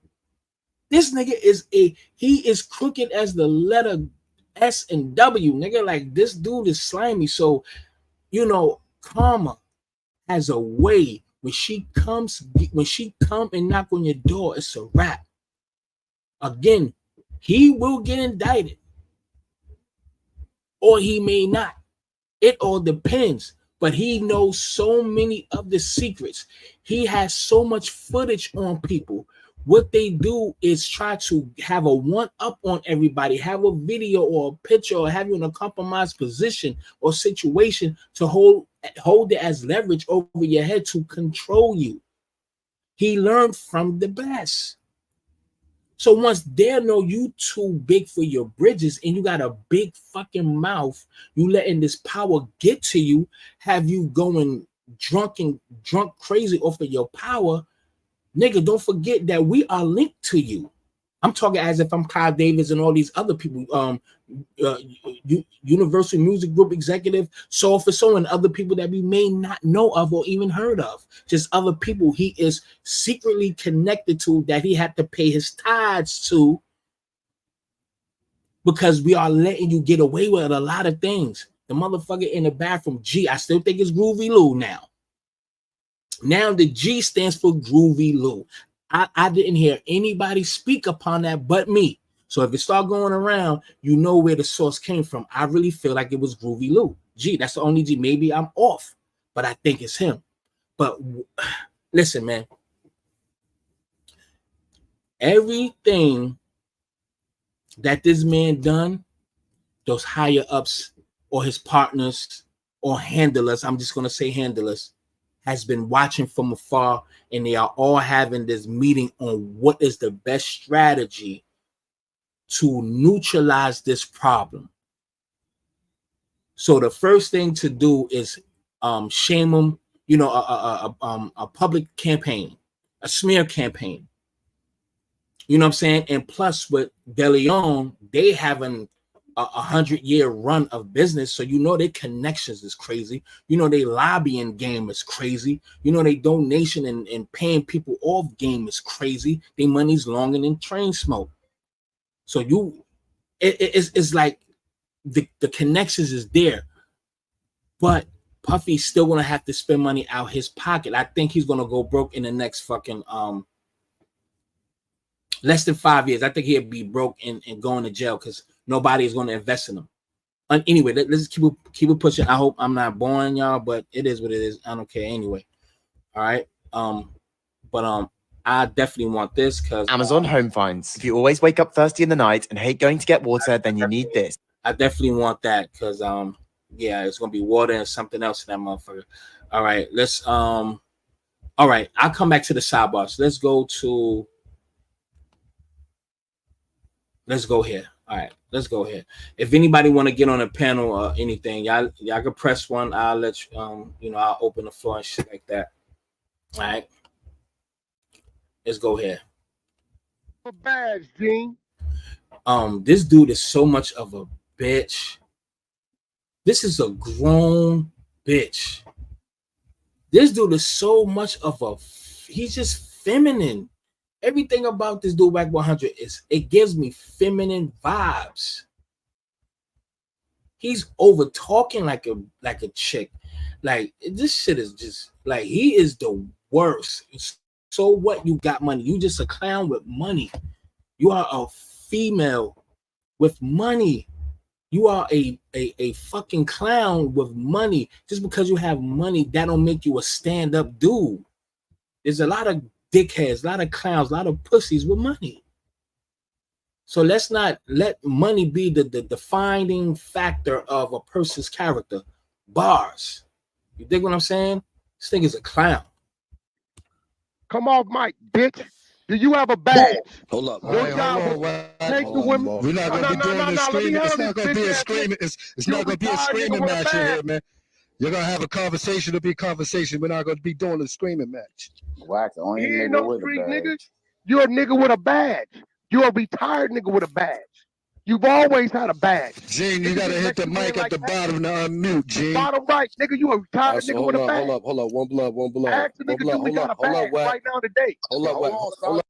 Hold on, I'd like to address that. Chrissy, you have a point, and I agree, but I mean, do you want to get on the panel real quick, Chrissy? I just want to address that real quick because I'm pretty sure y'all already heard this audio before. But let me address this, sweetheart. And I respect your assessment of everything, but I just want to tell you, sweetheart, at the end of the day, I don't think it all has everything to do with being so quick to turn on our own. This dude have a 30-year track record, sweetie. I listen, and I get it. A person, white people, they right, wrong, and indifferent, they protect their own. You're absolutely correct, sweetheart. They do it more than we do. You know what I'm saying? They definitely do it way more than we do. I get that. But this dude had destroyed people's lives. And I guess we're just a different breed of people. And I don't think it will. We are a different people. Yes, the other people, they will protect their pedophiles, their rapists, their killers, their murderers, their colonizers. They will protect them. See, we have something what we call soul. Direct prototype of the creator, him or her or itself. We have issues, but we have a mechanism or a chemical where we just gonna hold everybody accountable. And I don't think that we will all get together to protect a sex trafficker or a person who will set a person up to be murdered. Like just this whole track record. I don't know. I just feel like certain people you can't protect. I just leave it there. Certain people you just can't protect, and that person don't need to be protected. I'm sorry. That's just me. I'm just gonna play. I'm just gonna play the thing. Like I said, I'm gonna put the link in there if you want to jump on, sweetheart. It's right there for you. But some people just need karma to whip their ass. He's definitely one of them. There's no fucking way that you can say this man is innocent. No, I can't. Do you believe people have a choice? You're absolutely right. And we have a choice to say he needs to go under the jail. And you have the right to believe that we shouldn't turn our backs on him so quickly. We all have an opinion, just like everybody got an asshole. Having two just don't make no sense. So I understand everybody has a choice. We're gonna keep it pushing. Well, we gonna get you got a badge right now today? We gonna get hold on, Wack. We don't want to have to do you. Chill out. Hold on. We gonna get to all that. So listen. This is G. Salute, Brielle Knox Page Recovery Clinic was popping. And this is Wack having a conversation. No yelling or none of that. So y'all got the floor. Badge, right? You're a nigga with a badge, right? Do you got a badge? Let's clear up this you ain't street shit immediately. Do you have a badge, a retired badge? Let's keep it real, nigga. Because you got niggas thinking you something what you ain't. Niggas kept you around because you had a badge. You can have a gun that they knew you wasn't going to use. Do you have a badge right now? Are you over yes or no? Are you a retired nigga with a badge? So what that Are mean? you a retired nigga with a badge? Yo, tell them to answer the question. What that mean? Answer the question. Are you a retired nigga with a I've been badge? having a badge since 91. What does that Okay. mean? Did you watch Puffy lace the drinks? If you watch them lace them, you more of a fuck boy than him. Did you said you did. You said you seen it. You said you seen it. Did you not tell me you mad at Puffy because he didn't pay for your homie funeral? Did you not tell me you mad at Puffy because he didn't pay for your homie funeral? Look, you mad Yes at Puffy? He ain't fucking. Yes or no? Did you not tell me that? What you say? Retired nigga with a badge. You mad at the nigga he didn't pay for a funeral. If you watched him lace the bottles, you a fuck boy like him, and you was going to fuck the models. You a rob the models. Question, Wack. Hold up, Wack. Hold up, Wack. You asked the man a question. Hold up, Wack. You asked the man a question. Let the man answer the question. Yeah, stop trying to loud Michael. Stop loud Michael them to death. Like, just have a conversation. So go ahead, Gene. You got the floor. Did you watch him lace the bottles? Hold up, bro. Hey, Wack. Listen, you got the questions. He's right here. Let the man answer the first question. Go ahead, Gene. You got the floor. Did you watch him lace the bottles? I've been having a badge since 91. We know. You ain't street. Now did what? You watch him lace? Nigga, did you ever hear me say I watched him lace the bottles? Well, how you know he laced the bottles? No. Did you ever hear me say that? Boy, you gonna this is good money. This is good money. Hey, Johnny Kings, I owe you a check for this. So you never watched him lace the bottles? Did you ever hear me say that? I knew this was gonna get him on that. Curry said that. Did you watch it? So you said you never said you seen him lace the bottles, right? That what you saying now? You bitch ass nigga, did you ever hear me say that? So you never said you saw him lace the bottles. Did you ever hear me say that? Yeah, we heard you insinuate that a million times. Did you ever hear me say that? So how you know he laced the bottles? Nigga, I never said he did. You a motherfucking lie. See? Who's a lie? How you know about him and Biggie's club contract? Was you in the room with him and I never said that. See, when he killed Biggie and Pop? It's this constant lie. Did you not? Okay, we got the clip. Did you not insinuate Puffy killed Biggie and Pop? Like that. Wack, you're not like that, bro. You ain't never been like bro, that. Bro, you ain't nobody but a funky. When those niggas from New York, hey, yo. Top of your life at the boat ride. Hey, bro, stop muting me, bro. Yo, you drove an old beat up motherfucking. Let's talk about the boat ride. Hold up, Wack. You asked a lot of questions. He got one for you. What What happened at the boat ride? Boat ride. What happened at the boat ride, Wack? Didn't them niggas get on top of your wife and you got mute him, bro. What happened at the boat ride, Wack? What boat ride? You wasn't even there. He didn't do shit. Oh, no, I wasn't there. You wasn't even there. Your man wasn't even there. Gee, you were sexually harassing the models. He fired you for 2 years. Did Slay not fire you for 2 years, bro? You a mother. He can't. Yes or no? He fired you for 2 years. You weren't even allowed to come around. Then you was over there telling his baby mama all his financial business. Yo, listen here. Was you not telling his baby mama all his financial business? Listen to me. Yes or no? Yes or no? Let him answer, Let him answer, Wack. With you, right? Let me tell you something. Right? Don't let him answer, Wack. You asked the man 1,000 questions. Let the man answer the question, bro. So go ahead, Gene. You got the floor. You better not get caught out here, you bitch. Shit out. Why would K keep me around all the motherfucking time if I was telling this motherfucker? He fired you for 2.5 years. That the nigga I got 3 of the models gonna come forward. North Carolina together. Jazzy Bell gonna tell it. You remember Jazzy Bell, Gene? I went to pick up the girls. Do you remember Jazzy Bell? My money. Do you remember Jazzy Bell? He only paid you $250 a day, bro. You went from working for Puff to working for Slay. Working for Puff to $250 a day. Working for Puff to $250 a day. Or even came on to them. Hey, yo, one mic. That's cap. That's cap. That nigga, you got the check. I can't come up. Slay won't know. I got a couple hundred for you. Hold on, one mic, y'all. These is two. Listen, let me go ahead and restart the room. Welcome to Bloody Bunch. Hit the greenhouse on the top. Follow the house. Follow all the moderators, even the ones without moderators. The title of the room is Gene Dill Sets the Record Straight with Wack 100. Now, Wack and Gene are two respectable men in their own world. We doing this to show to you that anything could be solved. Let's stop yelling at each other and let's get down to the meat and potatoes. I've created multimillionaires time and time again. And one of my goals this year is to create 100 new. Shut up. So we could get on and move on. You remember, Wack, your conversation, your words is always you want to have a conversation. Because he living on a lie.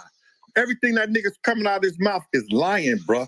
You understand? It's not one motherfucking girl that I ever dealt with K-Slave or was around K-Slave that I ever touched, talked to, or try to get with. Nigga, I'm always happy with my own. I'm always happy with my own. I worked at Sue's Rendezvous for 10 years. Never touched, never had no situation, not with one girl. I work with K because I'm not going to fuck up my money. You understand? I'm never going to fuck up my money or try to do some dumb shit with no K-Slave models, no Sue's Rendezvous dancers, or none of that shit. I ain't that type of nigga, bro. I don't have to be that type of nigga. And I gotta say this, bro. I never once ever heard anything like that on Gene Dill's name, bro. And that's just me. I never heard that before. So no. I'm jacking that this nigga just throwing some shit out there because you know what I mean. He's scraping and scrambling, trying to party with Puff. But go ahead, Gene. We listen. Hey yo, hold on, Gene. Before Big Gene, we got a lot of YouTubers in here that's from New York City. All right, we're gonna leave it right there. We're gonna go to Gene Dill. But as I pull this up, I just want to. All right, he sets the record straight. Wack 100, you a bitch, man. I never seen a grown ass man do so much gossiping like that. You always in somebody's business. You think you know everybody. You act like you was everywhere and everywhere when everything happened. You have receipts. Oh, my people was just there. Oh, I got the receipts. Oh, I got the video. Oh, I got the audio. This nigga records every conversation when he speaks to people on the phone. This nigga is sometimes I feel like he's a plant just like Charleston White. Sidebar, Charleston White and Oskino Sparks from State Property, Philly dude. He definitely want to put pause on Charleston White. You see Charleston White ain't saying shit. Charleston White is pussy too. I don't give a fuck about all that extra shit. He's pussy. You know he's the type of nigga in your hood. He would get beat up. Like, come on, man. Like, he just be that funny nigga everybody have around when it's time to drink or we got people around. He talk his funny shit. He ain't built like that. I don't give a fuck what y'all say. Y'all all love him and be slobbing his knob. But he's the type of dude that needs to be obliterated off this planet because he's putting sugar on shit and telling you it's pancakes and y'all falling for it. So he's gonna pull you in with the right things to say, even though he does have a background of working with kids, this, that, and the third. But if you're talking about kids, a person's dead babies, dead sons, and you going with that far, like what example are you setting for these kids that you are helping? Like you telling me that's a good example for those kids that you telling to do the right thing, but when they see you on Instagram or on YouTube and they see this and this is you getting love by these antics, and all y'all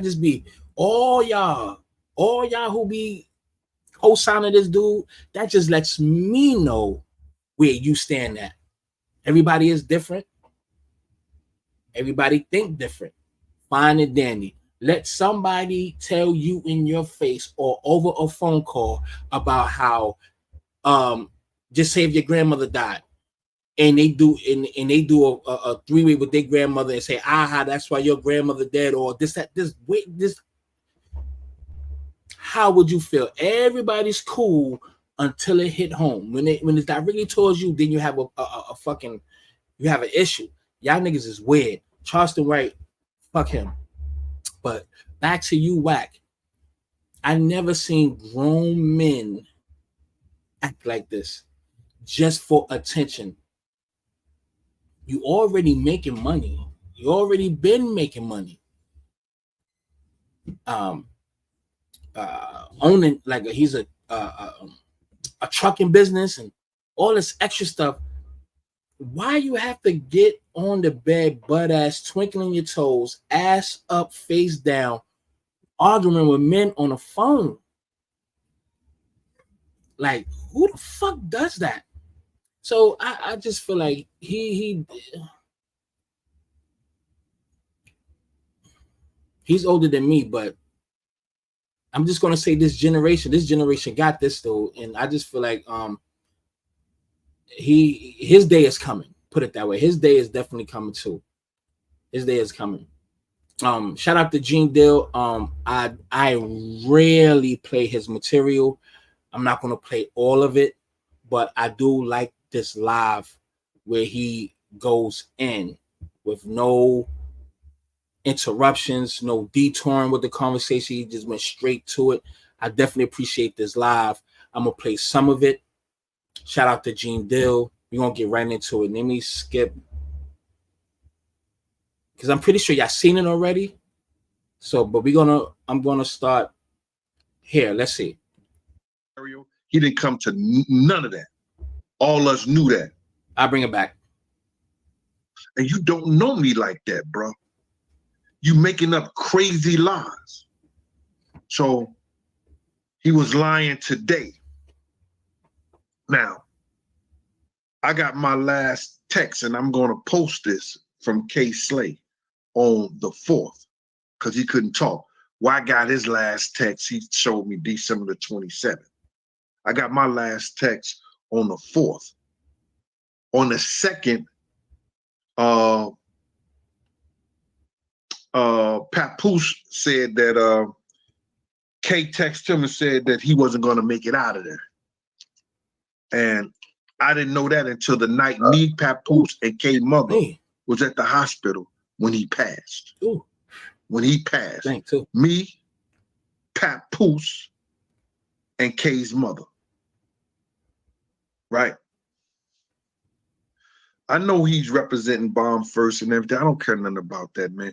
But he's a liar. Right back.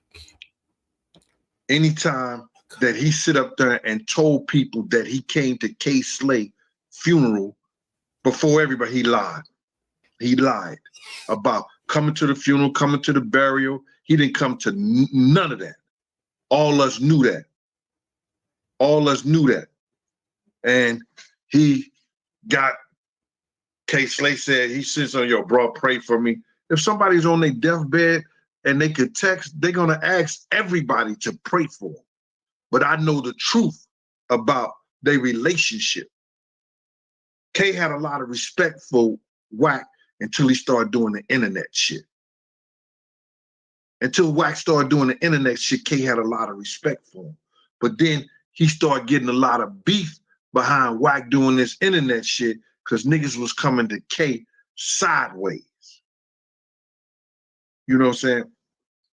Wack get on the internet and everything he want to say, yo, you was security, you was a probation officer.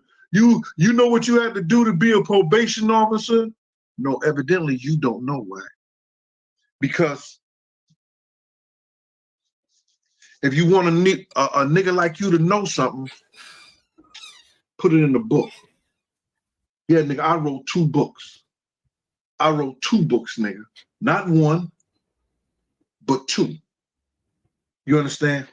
And I let everybody know my life story before I got into the music business, before I got into the work. Because, yeah, I put niggas in certain places.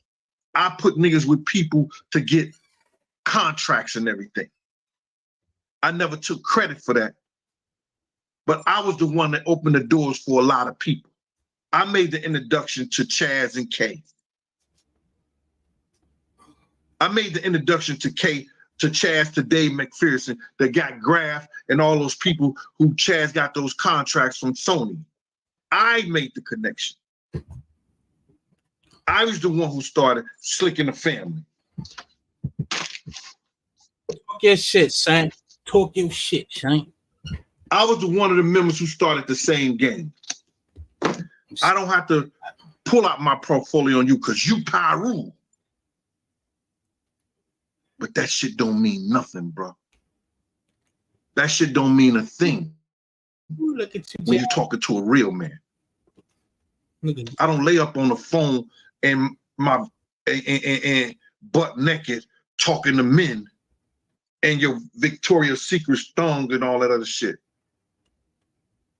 Yo, Mac, I'm doing the show right now. I'm gonna call you back. All right. And all that cheesecake. God. I don't lay up like that, bro. I don't do the things that you do. Got girls, you got a whole wife at home, and you got girls taking pictures of you butt naked, swinging your legs off the bed, talking to other men. That's some weird, real shit. Maybe that's Pyru. Pyru. That's some Pyru shit. Because you always throwing Pyru in their name up in shit. Like, I'm not gonna do too much interjecting, but I hate when he does that. He always talking about Pyru like that's supposed to scare niggas. We don't give a fuck about how many Pyrus you got or the game that you win.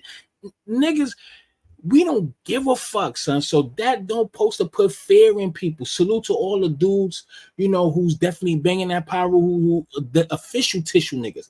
He's making a bad name for y'all Pyru niggas. You understand what I'm saying? But just by him mentioning Pyru is not going to put fear in people to not pop his fucking top. Like, come on, stop it.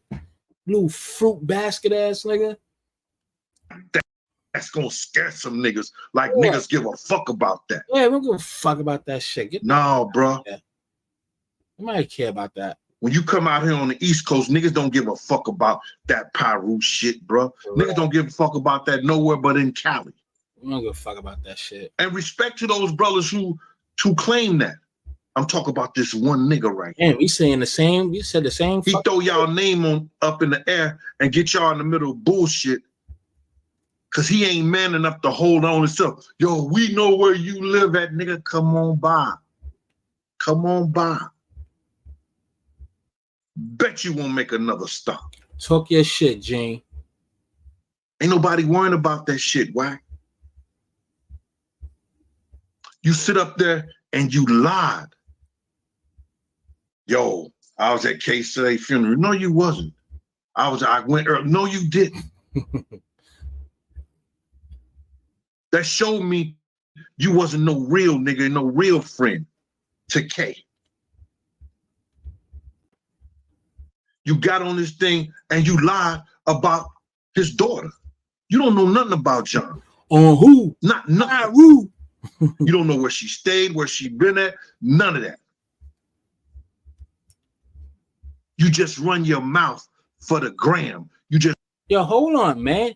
Nobody ain't donate to the platform yet. What's up with y'all niggas, man? Stop playing, man. Show some love to the fucking platform, y'all. What's popping, man? What's really good out there? Huh? Kiss my ass. Just run your mouth for the internet. Now you coming to bat for Diddy? It ain't none of your business. It ain't none of your business why I took arms up on that dude.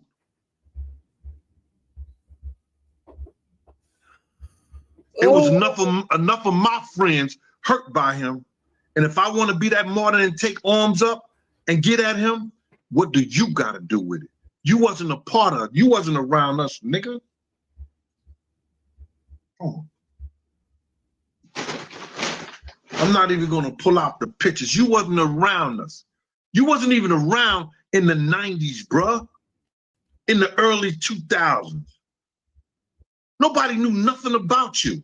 You ain't know nothing about New York, the streets, or none of that. You come out here and you sit up there and try to act like you was a part of something. You wasn't. All I knew was someone used to wash Suge Knight cars and drive for him. Suge even said that. You got blessings from Reggie Wright from putting you on some management stuff or helping you get involved in that stuff like that. And you stole and robbed from Game, Blueface too. Ray J, yeah, and Blueface. How do you think they got in trouble? Because, you know, Wack was running these schemes where they be recording video recording shit and blackmailing niggas. You understand? And not only blackmailing, if a girl has something on them, they would give it to the girl. They own people. He was giving it against his own people. How you think that girl got that stuff from Blueface? On Blueface, Wack. How you think that stuff that girl got that stuff on Game? Recorded all this other shit like that. Wack. Wack is whack. K once told me some shit. And because I don't know you like that, but he told me the guy name was Draws. I'm not even gonna put the shit in there and put it out there. Little draws, big draws. I think he just. But him and Wack was partners in some shit before. And because dude is one of my frats, I'm not gonna say nothing. And hold on. But Wack is a salute to Gene Deal. Again, this is his intellectual property. I rarely ever play his videos, but I just wanted to use this. This is fair use, and plus you have to talk over the videos as well to complement the guidelines and regulations of YouTube. So you have to interject sometimes too. You have to talk over what you're playing to complement, you know, YouTube, because they change their rules like niggas change their draws. You know what I mean? Some of y'all don't, but you get what I'm saying. So salute to Gene Deal. So I know some of y'all may be like, oh, and DM him and be like, Overreactions is using your content. I know how it is because y'all do it with me, so I get it. But again, it's all love, fair use. Make sure y'all subscribe to Gene Deal. Motherfucking da. Foul ass nigga. He lies.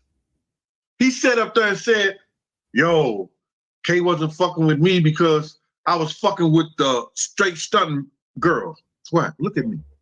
Look at me, nigga. 6'7".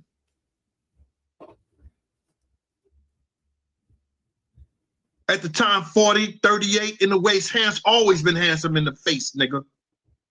Talk your shit. I don't look like, you look like some Uncle Fester dark-skinned ass nigga. Like you been an Adam Family character, nigga. Yeah. I've always been a handsome nigga, athletic. Box, karate, play basketball, all that shit, nigga. I've always been a handsome nigga. I ain't never, ever had to touch not one of K-Slade girls or the girls at Sue's Rendezvous. Sue's Rendezvous. Always was well respected. I was with K up until the time he died, nigga. We drove down to North Carolina. We both caught COVID together. Damn it. Because I had it 2 times before then, I came up out of it. He didn't. You lying on the dead, bro. K ain't never told you no shit that I was effing with some girls from or trying to talk to girls. They ain't my type of women. Not to put some of them down, because some of them have jobs. Some of them worked at Sue's Rendezvous. I remember Locked Up on the Island. Them straight stunting books was really coming in handy, man. You going to the boom room, nigga. 9 upper, 10 upper, 10 lower, 9 lower, 12 lower, all that shit. I was in all of them houses on the island. God damn it. Straight stunting books was definitely popping. And them Buttman books, woo, Lord have mercy. Talk about sticky paper. The magazine paper. Woo. Let's keep it pushing, man. And niggas to pass around the books and you're like, yo, you know what I mean? It was just fucking crazy. But niggas had to get it, you know what I mean? Get their stress off, man. Fuck that. Boom room. Shit.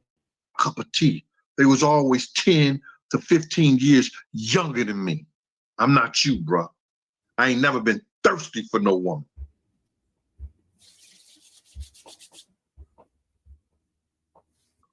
I gotta owe you one. All the members today, I gotta owe y'all one.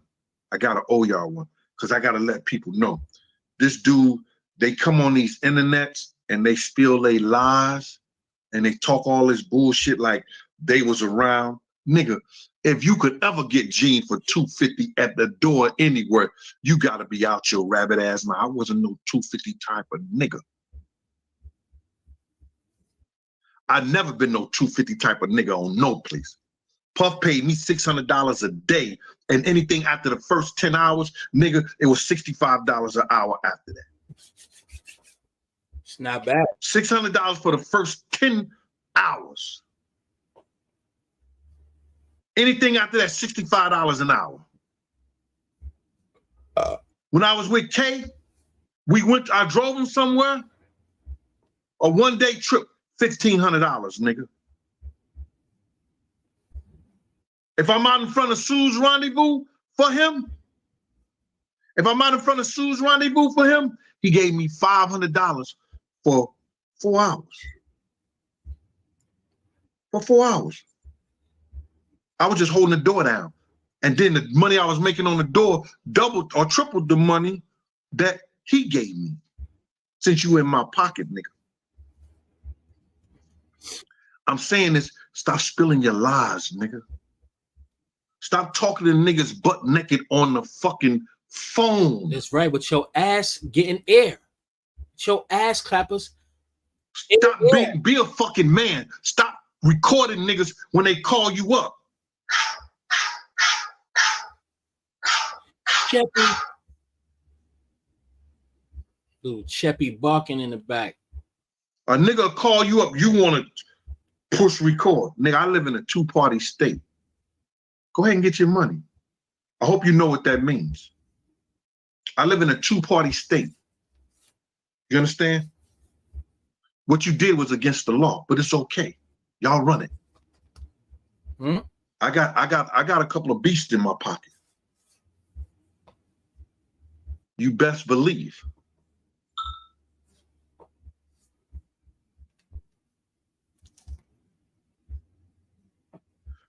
We know that, Lefty. He a straight sucker. He get on these clubhouses, these platforms, and try to portray like he know. Nigga, I'm a New York State parole officer. Thank you, Tara Bailey, for your donation. Appreciate you, love. Appreciate it. I definitely appreciate it. The only one, though. Thank you, sweetheart. All right, let's keep it pushing. I have a college degree. I got lucky. You understand? To be a New York State parole officer. Because as you read in my motherfucking book, when I was 15, 16 years old, Wack one. I was in juvenile. Have that. Clayton, Missouri. Word, right? I was in Clayton juvenile. I'm glad I changed my life. I'm glad basketball and the education saved me. Because I didn't come from that type of family. I was the first. Right. You understand? I was the first to go to college, graduate the whole 9 yards.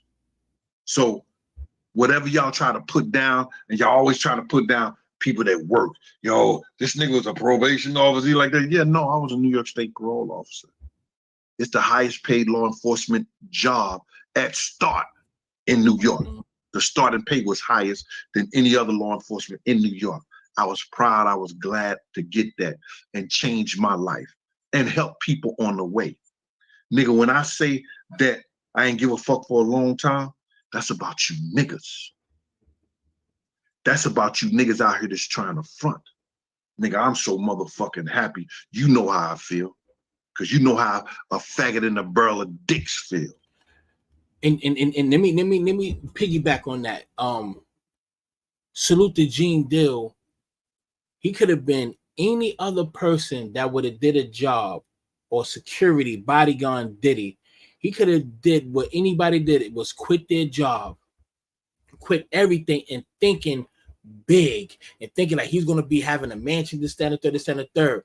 Forgetting that, nigga, you are just an employee, nigga. As quick as I can hire you, as quicker I can fire you. So salute to Gene Dill for seeing his future, to make sure that his future is secured no matter what. He just had to hustle a little harder, meaning doing his 9 to 5 and doing security and doing side jobs and shit like that. So he just had to grind a little bit harder. But he made sure that at the end of the day, this shit could come and go But what I have right here is permanent, secure my future for myself, my kids. Make sure they have the insurance, have money in a trust fund for them. I'm secured. My house can get paid off. And And I have a story that I can capitalize off of what she's doing. So I salute this dude. This is why people like him, regardless, should be, oh my God. Him in Mecca Audio. Yo, that shit. I'll probably come back and play it another day, but they interview, they good friends. You know what I mean? But Mecca Audio, Unique Mecca Audio, think that he's a snitch. He's talking too much, basically snitching, whatever. But they have so much love with each other. They talking to each other reckless, but with respect though too. So they respect each other's gangster. Because if anyone felt any type of way they was over each other, niggas would have putting motherfuckers in their place. You see there's a mutual respect. But that shit was funny though. For if y'all haven't seen it, check out what they did, I think 2 days ago, whatever. Mecca Audio, Unique Mecca Audio, and Gene Dill, they on his show talking. That shit was funny, but yeah, I thought it was gonna go left, but you see that they have a great mutual respect for each other, just having different views and opinions. But anyway, let me get to what I'm saying, and I'm gonna finish press and play. This thing about our culture, we have to be doing something negative to fit in. You have to be a thug. You have to be a gangster. You have to do all of these things to fit in. If you're a working guy, basketball guy, a nerd, or a police officer, whatever, it's not the right thing to do. Everybody choose their paths, man. Like, you got to respect how people move, man. And I think our culture definitely needs to change, man. If you see a dude who playing ball, encourage him to play more, play harder, so he could be something. You see a nigga that go to school, make sure you encourage him. This is the right thing to do. What's your major? What's your future looking like? What you want to be when you grow up? What you going to school to study for, or do you want to get a trade? I think your best bet is to go do trade, because you can have your own business after 7 months of the course. Because a lot of these training, like Apex and all this stuff, is like a 7 to 9 month course. So you could get your certificate with the 7 months. I'm so mad at myself that I could have had my own HVAC business. I was doing good. I was passing my finals. These Nigerian dudes really thought I wasn't going to pass my finals too. Just thinking about it. I'm looking at them. I'm looking at the class right now when they thought, because when you do your finals, your test scores be outside of the door on a wall on the paper. I always pass my finals. I have 4 months left. But me needing money now. So I'm living in the Bronx, going back and forth. I'm pumping, meaning selling drugs, then I'm not.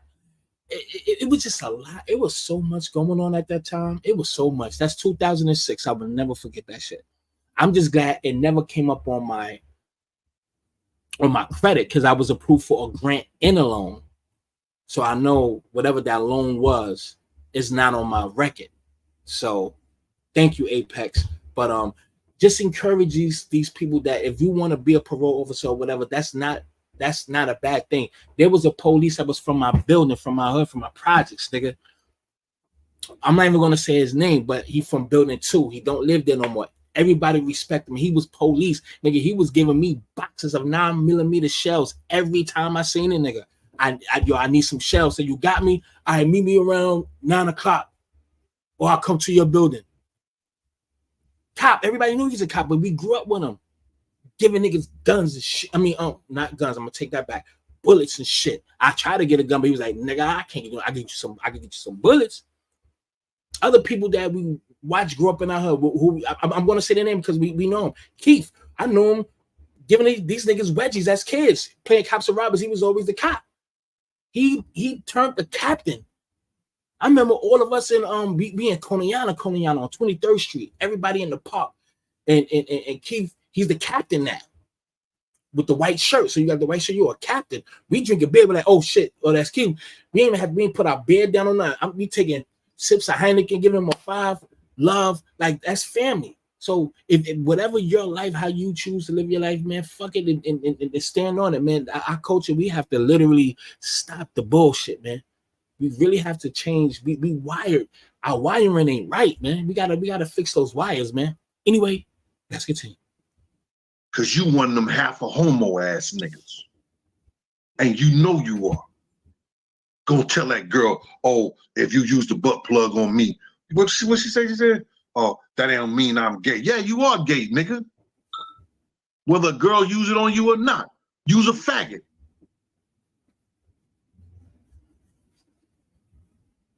Nothing against people that like that, but live up to it on Pyru.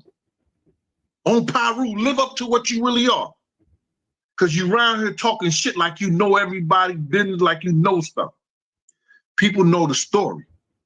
When I say that Biggs, and I said in a lot of meetings, I said in a lot of shit, nigga, you was outside washing and watching the car. Remember, you was a driver. It's been plenty of time Puff wanted me in the room. As far as big shit, nigga, I told you and I told the people, because you spill lies. I told the people I read Big contract because Puff gave me the whole attaché case. And I went in there and we was going to California. I said, oh, this nigga gonna have me sitting here for 6 hours. Let me read this shit. When me and Big got together, I asked him about his contract. What's this? What's that? But you want to get on there and spill your lies and say what you want to say and make people believe. Bro, I ain't never been no motherfucking liar, bro. I ain't never had to. I ain't never had to. Just like I ain't never had to chase no women. Never. Talk your shit, nigga. I ain't got to worry about that. I ain't got to be out here, you know, doing things like you've done and embarrassing your family, embarrassing your kids, your wife. And if she ain't embarrassed, she should be. Like she was embarrassed that night on a boat ride when she was pushing up, those niggas was pushing up on her and you got mad and upset. You can't get mad at New York Fly. Yeah. You can't get mad at the pizzazz New York niggas was putting on her ass that night that she forgot that she was married. We can spin that. That she forgot she had an ugly ass Uncle Fester ass nigga like you. Word. She gonna forget that shit. And that's another reason. Especially when she know what you're doing. And that's another reason why he's mad, because he's ugly. That's another reason why he's always angry and acting like a bitch. He know what he see when he look in that mirror. You embarrassed your whole family for life, your kids. You embarrassed your whole family, nigga, and you still out here on this internet embarrassing yourself. Wack, you a millionaire. Kate told me your Wack was in the trucking business and everything like that. I don't know why he doing this shit, because you need attention. You need attention, nigga. You think that's gonna bring you a girl here or there and stuff like that? Get you a little, come on, bro. Stop it. You a sucker for that, man. Shit's all right. You always been one. You get out here and you sit up there and you try to act like you tough. Nigga, everybody seen how you fought those white boys. Nigga, you ain't got no knuckle game. I'm 61 years old. Run up on me and see. Run up on me and see. Talk your shit. You talking all that Pyru shit.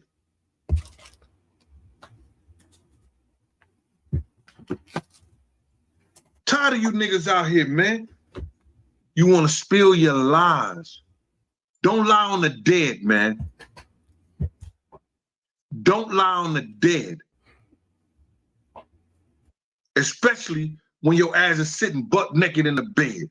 Fuck up out of here. Your ass out. Yo, I'll see y'all later on for my YouTube family. The people that I'm gonna leave it like that because I played more than what I expected. Like I said, I rarely play his stuff. You know what I'm saying? But he did a phenomenal job on his live. So salute to Gene Dill, respect to Gene Dill. Definitely got a lot of love for Gene Dill. Yo, this shit, I fell out when I seen this shit. I forgot who sent me this shit. Was it you, Kim? I mean, Kia? I don't know who sent me this shit. Somebody sent me this shit, but this shit was funny. I damn sure didn't expect this shit. Check it out. Why'd you choose that? Hold on. Hey, Mom. Yeah. Why'd you choose that? Hey, Dad. Why'd you choose Mom? I didn't choose that. I was down on my luck. She was the worst thing that I ever Okay, that's enough. experienced. That's enough. But I couldn't really. That's enough. do That's any enough. better. Hey, Mom. Yeah. Why'd you choose Dad? Oh shit. Hey, Dad. Why'd you choose Mom? I didn't choose that. I was down on my luck. She was the worst thing that I ever Okay, that's enough. experienced. That's enough. That's But I enough. That's couldn't. enough. Yo, I don't give a fuck. When I first seen that, I was hollering, son. That's fun. That's something that's what y'all need to do. Ask your parents that shit. You just never know what the fuck they gonna say. That shit had me dying. Anyway, all right, we're gonna do a sidebar. So we're gonna see a couple of things. What's this? I forgot what this is. Mike. Oh, Mike. Yeah, that's funny. All right, yeah. Back in the days, I'll be sure shit. Al B sure was like.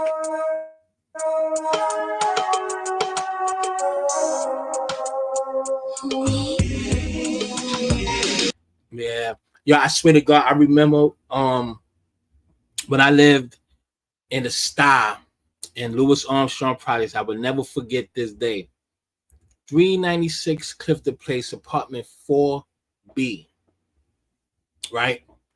And this my sister Nikki was sitting on this dude lap. This has to be 84. I'm like 4 years old, 5. I was very small. This is why I tell you people, when you do stuff around your kids when they're young, that don't mean they're gonna forget when they get older. I can remember back when I was like 3, 4. I remember being in the sink, being washed up as a child. I remember all that shit. But long story short, she was sitting on this dude's lap. I think I came in from school or outside. It was something or whatever, or out the room or whatever. And this dude literally looked like Albie Shaw. I literally thought that was Albie Shaw. I'm like, that's Albie Shaw. She was like, nah. I remember that. And my mom's kicked both of them out because she shouldn't have no boy in the house. I remember that shit. My mom's came out the back room, started talking her shit. And I just remember my sister getting mad. And I'm going to call him Albie Shaw. And they left the house. I will never forget that shit. Word up. That had to be like 84, 83. It had to be like 84. I say 85. I'll never forget that shit. And 98, I remember my cousin Hav when Top Billin came out. When Milk was doing the video in Marcy Pool, which is right up the block from me. I'm at the PS 256, which is across the street from Marcy Pool. It's just certain things you just remember when you was little. I just remember he was like, I'm going to the video shoot, because they shooting it in Marcy Pool. Yeah, when you're older, you just start thinking about little shit from back in the days. Shit could be meaningless, but you just remember just little odd things when you were small. I really wish I could go back in time. I ain't gonna hold you, but Glorilla was looking real nice while she was being arrested. I don't know, the cleavage did something to me, but she was all right. She was all right. She got a nice body though. She ain't that bad looking anyway. She all right. She ain't that ugly. She all right. Universal Music Group. What's this motherfucker's name? See, he's put Diddy up, and they sacrificing Diddy. Bro, they said, nigga, you gotta take this. You and I stand corrected too. So it had to have been 88 as well. So I remember, 7 years old, because I did move to Marlboro in 88, 89. So you could be corrected too, Queen Kente. So it could be around that time, but I damn sure knew that dude looked like Al B. Shaw. So you could be correct. 84 or 88. I was young as hell. But thank you, sweetie. Shit, because we can't be involved. But Diddy smart. He filmed every fuck session. So he was fucking Clive and the motherfucking freak boy that run Universal Music Group. So he got them on some fuck tapes. Now that's why they raiding the house, because they got friends in Homeland Security and the feds. And they said, get in there and get them tapes from this nigga. He trying to blackmail us. That's what I believe is going on.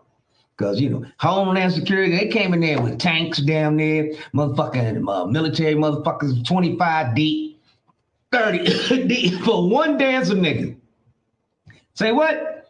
One dancing nigga gonna have 50 goddamn troops at his goddamn mansion. It's not Suge Knight, it's Diddy, y'all. Universal Music Group. What's this mother?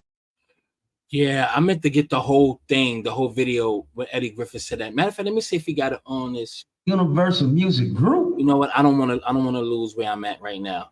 Let's continue. Shout out to Eddie Griffin. I used to get invited to the cool person parties. I was there, right? Like, not those parties. I was there. So not me directly, but it's my ex-wife actually she was a model in New York, and like she was really good friends with Kim Porter, who was Diddy's wife, the one who died at 47 from pneumonia. And it was like, that's what they when said. that happened, she called me, and this is what a couple years ago now, maybe not even, a couple years ago, and she called me like, something's up with that. I go, what do you mean? She's like, oh, dude, Kim used to tell me like it was a bad, like there's a lot of weird shit that I didn't even know that, like, but they were like, you know, they'd do photo shoots together or whatever. They were sort of friendly. Like they'd hang out. Like we'd see them out downtown, and like I'd hang out with her. Not so much with Dad. I think it was already sort of over there, but like she was really afraid of him. And it really, like this goes back years. And so like, and she was having these conversations with my ex. I was like, I don't know what, like a lot of people believe that whatever happened there happened with the woman afterwards, which was Cassie. And supposedly like I said, like you sort of don't think about these things until now. You go back and you're like, holy, like I distinctly remember when Vanessa was like, calls me, was like, hey man, Kim Porter died. I go, what? Like we saw her like a couple of weeks, whatever it was, you know, and she goes, yeah, man, she was sort of always in fear of something happening. And I was like, maybe it's natural, but like not a lot of people die at 47 of pneumonia. Like, you know what I mean? It's like, wow, especially people, you know, obviously good shape. There's a shit ton of rumors. And I'm actually not trying to fuel any kind of rumor, but I definitely like that's a conversation I had. Like, you know, someone who knew her well, you know, was like friend, like they text, like was like something. She was like something. She's like something. She did not believe that was just natural. Now, I mean, you know, he could be a little nutbag, but do you think he's telling lies, or he's just trying to capitalize off the wave? He's trying to just clout chase and get some attention. I don't think he needs the attention. I don't know, but at the end of the day, maybe there's some validity to what he's saying. You know what I'm saying? Because everybody has a story about this dude. I remember following Kim Porter before she passed. I was following her on Instagram, and I remember I was looking at how slimmer she got. She was always slim, always beautiful, but she didn't look that healthy. And I remember it just came to me as he was speaking too. So I remember she went to Africa, if I'm not mistaken. If anybody was following her around that time, like before she passed, I was following her. This is before whatever. This is before she passed. And I remember her and her girlfriends went to Africa. And, or maybe this was after she died. I think it was one or the other. I can't really remember, but it was the time, if I can remember, there were issues between her and Diddy. And I think some abuse was there, and she took a vacation to get away. I distinctively but vaguely remember that. And I was just looking like how very frail she was at the time. Still beautiful, but she was more frail. She didn't have that, I don't want to say that glow, but it was like is she okay kind of thing. And I remember watching a lot of her videos on Instagram, and the next thing you know, she passed away. But yeah, it's just death all around this guy though, Diddy. You know what I'm saying? I can't see the chat. Let me see if anybody says something in the chat. Black people make up. Tupac said their job is to bring down any credibility of any black man coming up. I could get okay for sure. All right, let's keep it pushing. What's this? Woman arrested for what? Oh yeah, so she brung a dead man. That's crazy. This is insane. Nigga, this is insane.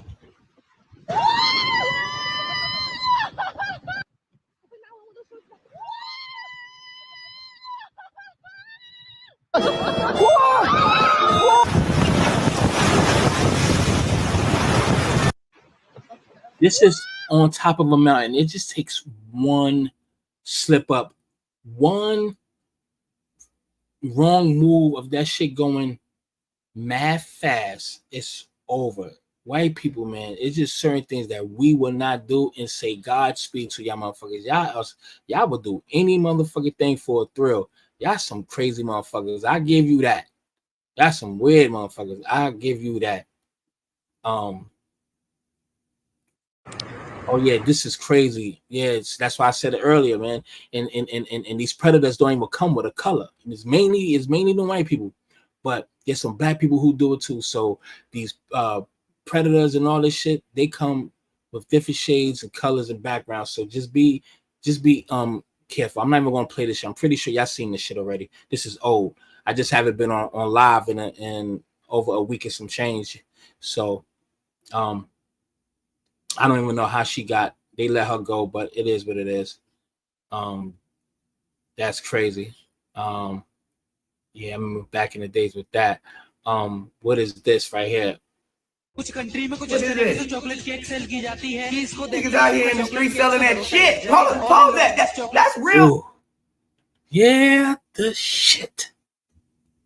For those who don't know, that's Tales from the Hood. That's crazy. My nigga, Elephant Man got 38 children, and he wants more.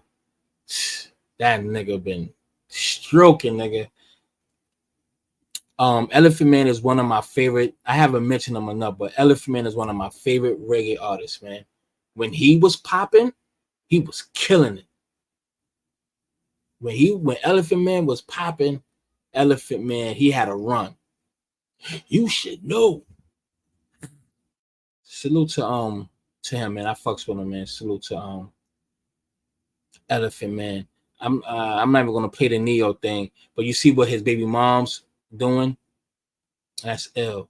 What's this? Okay, so I got you on camera. Please say it one more time, because ain't nobody gonna believe this. Why can't I get my house? Why can't I get my house? I prefer no camera, but what I'm reading here is that in 2000 that there was a eviction. In 2000, ma'am, I was born in 98. That would have made me 2 years old.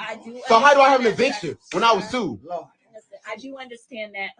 There are just several factors that we look at here, and there, with the eviction, and then there's a repo in 2008. I'm not. Ma'am, I would have been 10 years old.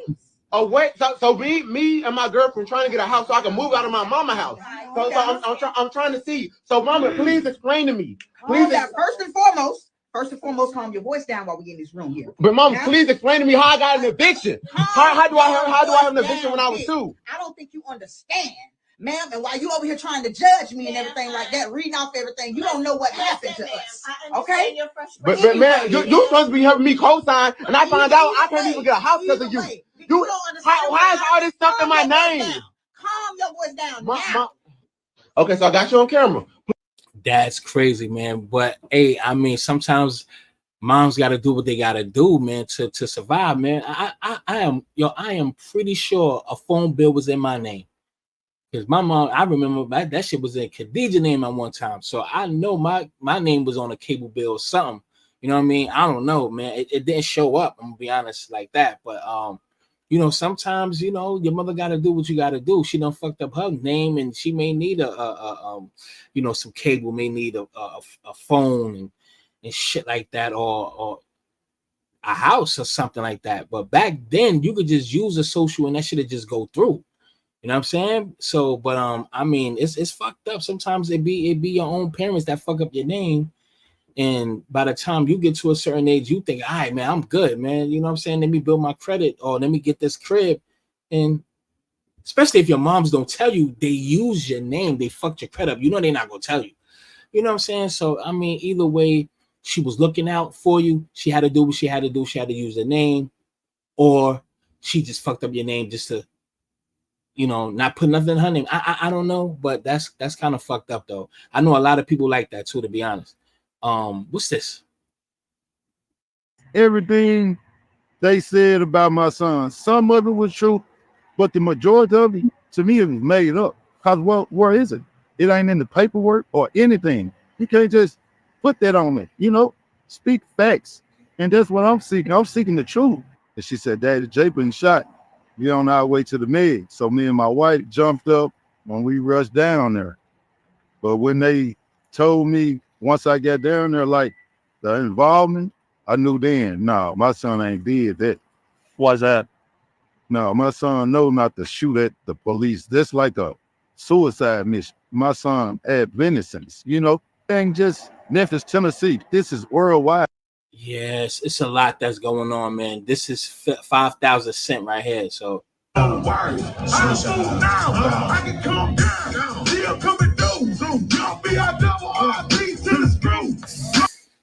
like, how can you get that big, man? That shit crazy.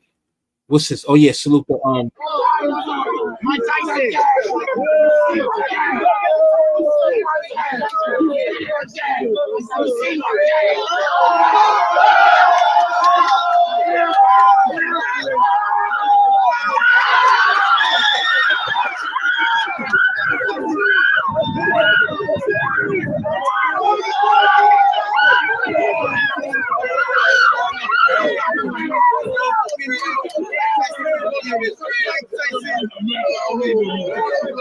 Salute to Cannon Briggs and Mike Tyson going back to Brooklyn and Brownsville. Smooth the Hustler right there.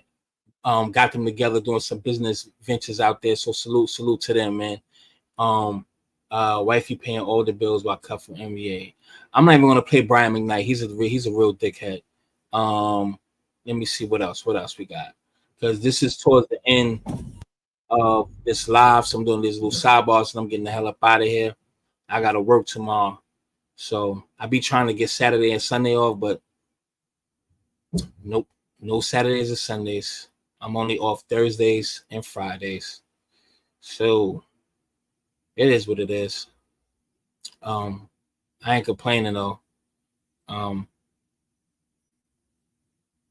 Yeah, this, I don't know what to say about this dude. This dude that set himself on fire.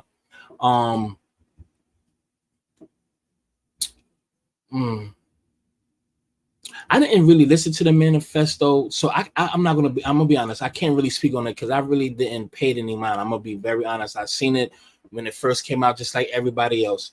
I really didn't pay attention to it, but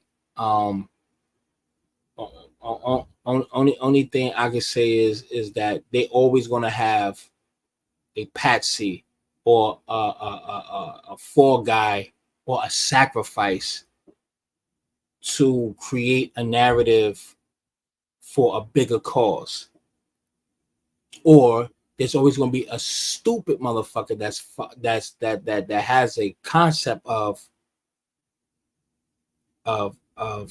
whatever it is that he believes in. If he's a Trump supporter, make America great again, the tiki torches kind of dudes. I don't know what his manifesto was. I didn't listen to him, to be honest, so I don't know what he said. He don't care, to be honest. I really don't care. But at the end of the day, I want Trump to go in office. That's all I got to say on that. I'm gonna be honest, I don't care. All right, so either or. Now this is strange. Check it out. Hey guys. Hopefully this is not a problem for YouTube. Okay, this is only facelifts. I don't want to say trigger warning. It's just a messed up facelift. All right. So I don't know if I need to edit this out, but there's nothing gruesome here. I'm saying this only for YouTube, not y'all. YouTube. But look at this crazy shit. Seems like we done went from BBL to go to hell.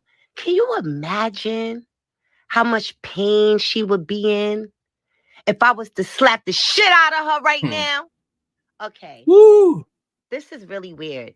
But this is what I'm starting to think. I'm starting to think that they are really kidnapping children and like taking a face and giving it to adults.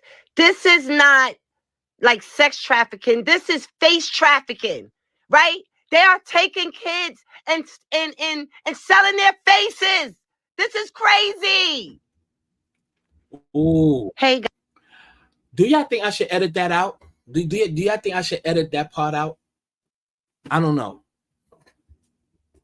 Do y'all think I should edit that part out? Do you think that's gruesome or anything? I don't think it's gruesome. Which I think. Huh? What the fuck, man? Yes, no, man. I don't know what the fuck is that with y'all niggas today. But that shit right there don't make no goddamn sense. Yeah, there go the suicide. I really don't care about them. To be honest, I really don't care. This right here. This is emotionless 40-year-old Jeremy Williams after learning his fate, death. They did this to my daughter, let alone the other victims that he violated. So justice was served, but it still don't take away Kamari's gone. But I'm glad he got the death penalty. This is emotionless 40-year-old Jeremy Williams after learning his fate, death. That's good, man. He definitely supposed to die. All right. So salute to the judge for giving him that. Let me see. I can't play that.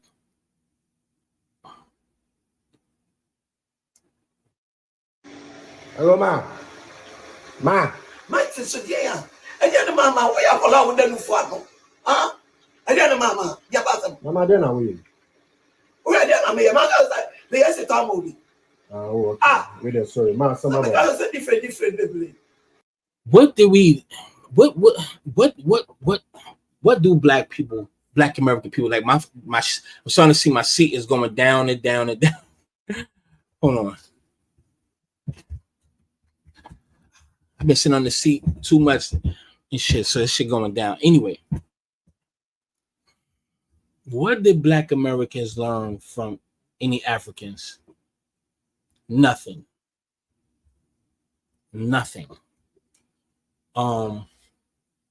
It's an attack on our culture. I'm gonna be real light. I'm gonna be light on this. I'm gonna be very light.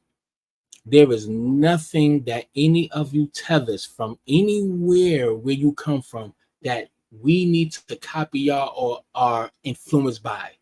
Black Americans is the most copied, imitated people on earth, and then they have to nerve to say we have no culture when we are the culture. And other people cultures have their own significant culture as well, but it is not even remotely close to the influence of black Americans across the globe. We are the pulse of everything. We created your style, how y'all niggas dressing now, how people in their own land is dressing. None of y'all brought nothing to America that made us want to be like you. The only ethnic group that had some influence on the black American culture were Jamaicans. And I mean by wearing dreads, right? When we finally accepted Jamaican music, we started to like the music. I missed those Jamaican parties. Building 11, Apartment 6G, Craig Powell Crib. The mother always threw parties, always had parties. Parties at Building 1, Building 2 go to Flatbush, Brooklyn. Over there, they go on Cotillion Road and Parkside, Flatbush, Prospect Parkway. Damn, we almost got bodied out there. I had a red do-rag. I had it on my left-hand side. Niggas could, it was nothing but Crips. And it was so much. Anyway, damn, you're gonna take me down that road. But anyway, what was I saying? But that's about it. The music, the dreads, the ganja sensineria. That's pretty much it. Definitely wasn't no fashion. We were not dressing like. It's almost like if anybody goes to China, you're not the dominant culture there. You're gonna, in some ways, abide by the country or the culture that you're in. You cannot be from Jamaica. You cannot be from PR, DR, Venezuela, Haiti, all these places, and go to another country and be the bigger influence in that country, or dominate. Your culture will dominate the predominant culture of that land. So how can you come here and think that y'all created something when the flavor was already here? We were the dominant. You had to fit in. Y'all had to fit into the culture. Y'all niggas wearing spurs on y'all feet. Y'all dressing like John Wayne. I'm talking about motherfucking Kool Herc and the rest of these clowns. All of y'all mimic us. Y'all have no culture. If y'all want to talk about culture, y'all culture is trash. And I'm talking about your living conditions, living in dirt, huts, no electricity. Yeah, y'all got some blue water, but we could just go to the next room, which we call a bathroom. And there's two things, what we call knobs. One is for the hot and one is for cold. And there's a little levy piece thing. You pull up or turn the knob and the shower comes. Cool, nigga. We got Coney Island water. Yeah, it's black, it's dirt. You got the Hudson water, so forth and so on. But we lived in better conditions than all of y'all. Yes, the ghetto, but the ghetto was was like Zamunda compared to each and last one of y'all homelands. How we have no culture? This is what I hate. The Jamaicans, the Trinidadians, and the Haitians and all that. All of y'all was conquered by French, the Spaniards. Yeah. So you are a mixture of different languages conquered by the colonizers. We were brung over here. Some of us was already here, and we had to use the common law language is English.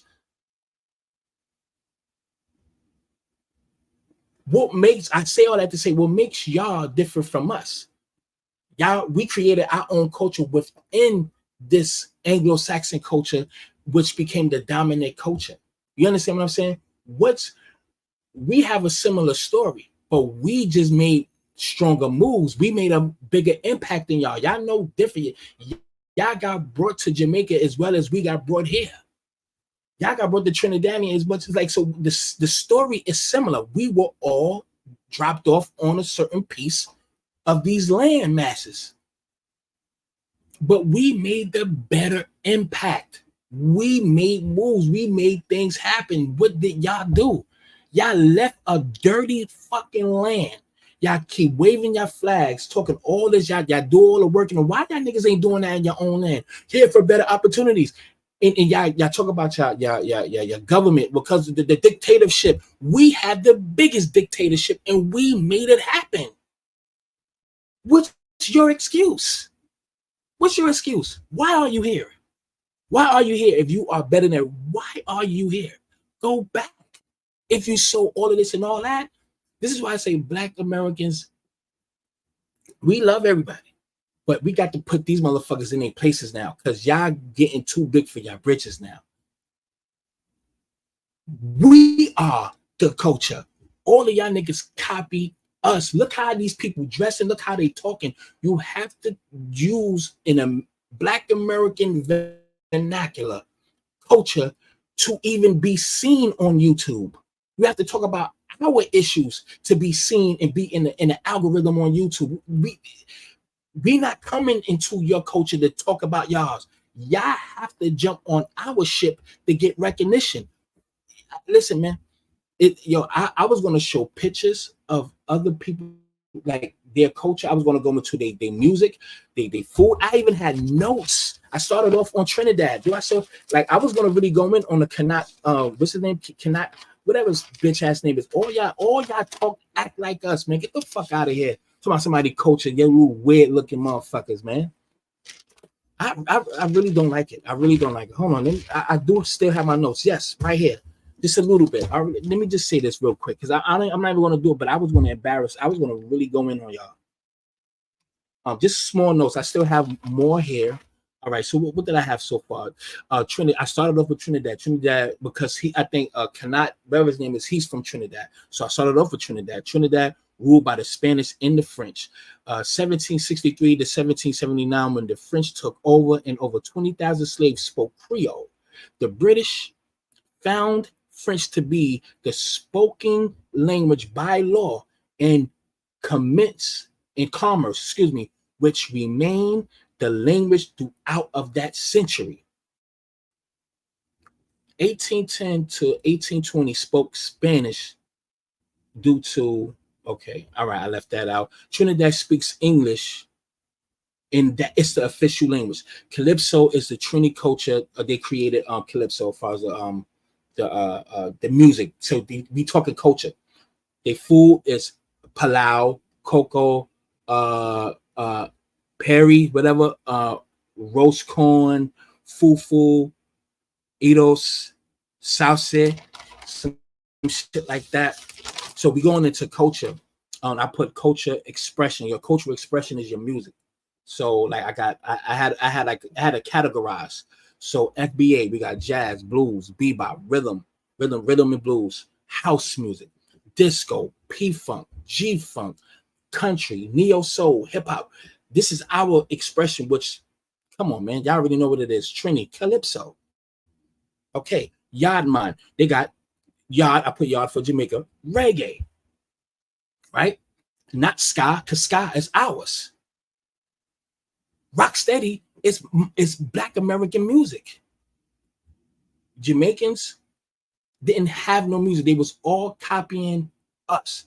Smokey Robinson's and the Miracles, Fats Domino, so often in the Supreme, so often so on. Y'all was dancing like a Luda twist and all that shit, dressing like us and dancing and all that. All the dance hall shit that y'all was doing, that was dancing outside, it was to our music. Y'all didn't have any cultural expression yet. Y'all didn't have it. Some of y'all gonna get mad. Who cares? That's on y'all. Y'all was listening to rhythm and blues.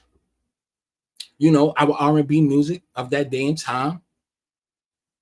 And that's what turned it to ska. It was just a different riff. The count is different. It was on the 1. Y'all started on the 4, some shit like that. That's ska.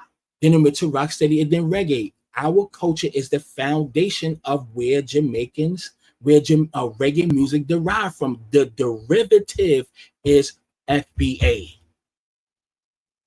Y'all didn't have any identity musically or cultural expression, yet it was off our culture.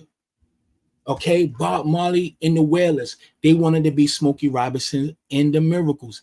That was their group before they turned to Rastafari. Y'all have to stop this shit. So and I'll leave it there. But I was really gonna do a lot of research and show pictures culturally how people dressed in the early 1900s to the 20s, the 30s, the 50s, the 60s, the 80s, the 90s, the 2000s to the present, and see when did they drastically change, because we progressed every 5 to 10 years on everything. We just got better and better and better. So stop trying to shit on my culture, man, when our culture is better than y'all's. We don't throw this shit in your face. Y'all have to mimic our culture to even be relevant. So y'all niggas need to stop. Like really, really. And that's why that shit with what's his name? Queen's Flip. When he talked about the reparation shit and he had to apologize on the Joe Budden show the next day, you seen it in his demeanor. Yeah, because he knew the FBAs came after his ass. There's none of your business. Fuck you mean we don't deserve our shit? You know what you mean? Trevor said, if you were originally from, you would never know where you are going. It's fake news. What you mean it's fake news? Top channel 1. I'm trying to figure out where you're going. It's coming slowly. What's fake news? What I just said? I don't know. Is white country system You didn't create any systems. Hold on. Baby, I can open the floor for you, brother. Hold on. Let me listen. I'm always wanting to have this conversation. So we're not gonna do the the keyboard. I don't do the keyboard. Click that link and we can just chop it up right now. The link is right there. So if you want to come on, because I'm ready to go. And I gotta get up tomorrow and do a whole man. Listen, it's gonna be a lot of work tomorrow. So if you want to jump on right now. So we ain't gonna talk about it. We're gonna be about it. What's popping? What we talking about? You want to get on? Let me know. Press 1, man. I don't want to see no fingers. At the end of the day, people be hating on us, and they all want to be us. You ask any of them, what is their culture? They're going to talk about their music. They're going to talk about their food, how they dress, and so forth, so on. What makes you think we don't have that either? I when they say that, they have to. They literally have to be retarded. Like they literally have to be dumb because they don't know what culture is. They don't. These y'all crazy. Y'all too much. You said it's homework, bro. Thanks. Yeah, I mean, look, I don't know, but no ill wills towards you. You know what I mean?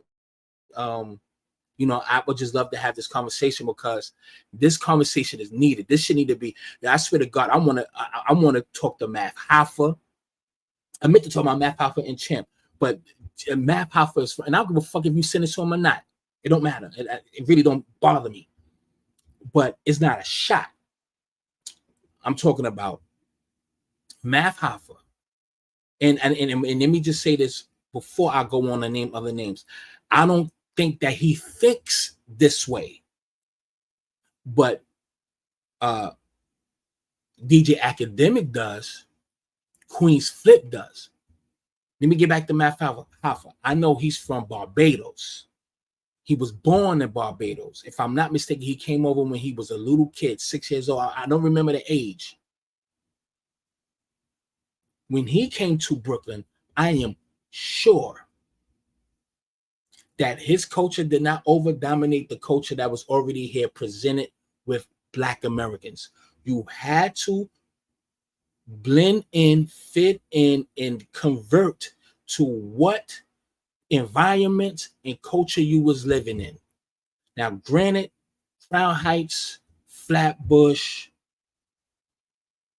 Queens, certain places had different Caribbean people living there, but it was never at first. So we all have to look at it in this way as I close. Before the big migration of Jamaicans in Brooklyn, before them and all the Caribbeans that enter New York and Brooklyn and Queens and all these other places, we were already here first. Y'all didn't just come here and just your culture dominated. No, you had to blend in with us and take on the culture that's here. You couldn't fit in. So as years and decades go by, more and more people come here and they mimic the foundation of the Black American culture and lose sight of that as time go on and forgetting just your whole mannerism. This all came from here first. Yes, a lot of y'all in Crown Heights. Yes, a lot of y'all in Brooklyn and Queens and New York and all. Yeah, it wasn't like this at the beginning or in the middle. Y'all just happened to come in at a point in time, little by little. But all of that is my culture, nigga. Y'all niggas gotta stop playing. We don't want to act like nobody else. Our shit is we good where we at.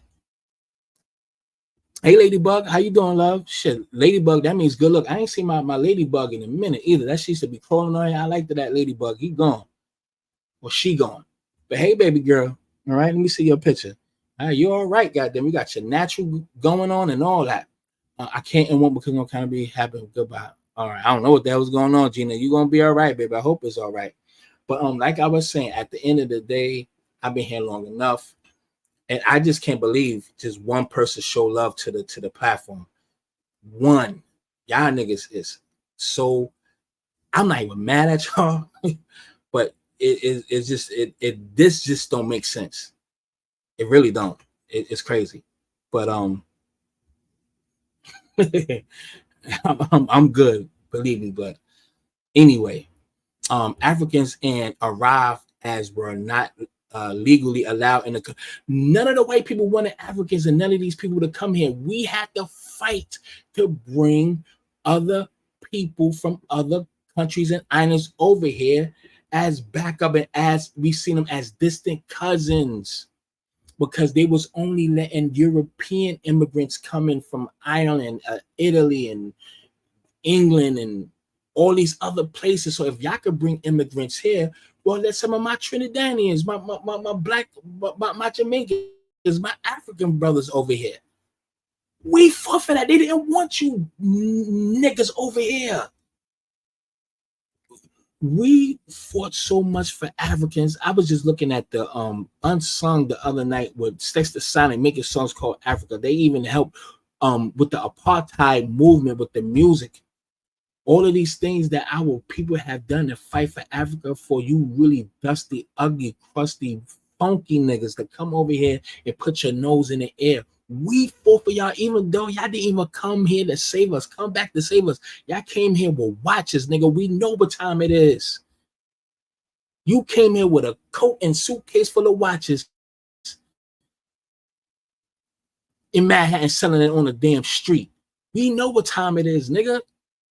Scamming people. Come on. We put and I hate Ivan Van Cernema, Vinoco Rashid, John Henry Clark, Dr. Ben, so many oh my God, Barashango, God bless his soul, Wade Nobles. It's so many of us that talked about Africa and gave so much knowledge on Africa, and y'all niggas come here and it just, yo, we did so much for you. We just did so much for you, you people. Y'all never did nothing for us. Nothing. We don't owe you people nothing. We owe y'all an ass whipping, if anything. We owe you a beat down, if anything. We don't owe you nothing. We don't owe any people from any other place. We don't owe you nothing. We don't owe you Caribbean niggas nothing. We owe y'all nothing. But y'all owe us for fighting for y'all motherfuckers. Open arms bringing you in. Get the fuck out of here. I can't wait for black people to stick together. We have to. When is we going to do it? I've been here almost 3 hours. And I'm just wasting my time. I really feel like I just wasted my time. I just know I ain't been on here in a minute. Come back to fuck with y'all and da. I can't even do it. I'm about to go to work tomorrow and I'm going to rest, eat, and chill out. But I'm just going to leave it like this. Thank you to Shorty for sending me something on my Cash App. And I'm going to keep saying it. I don't give a fuck.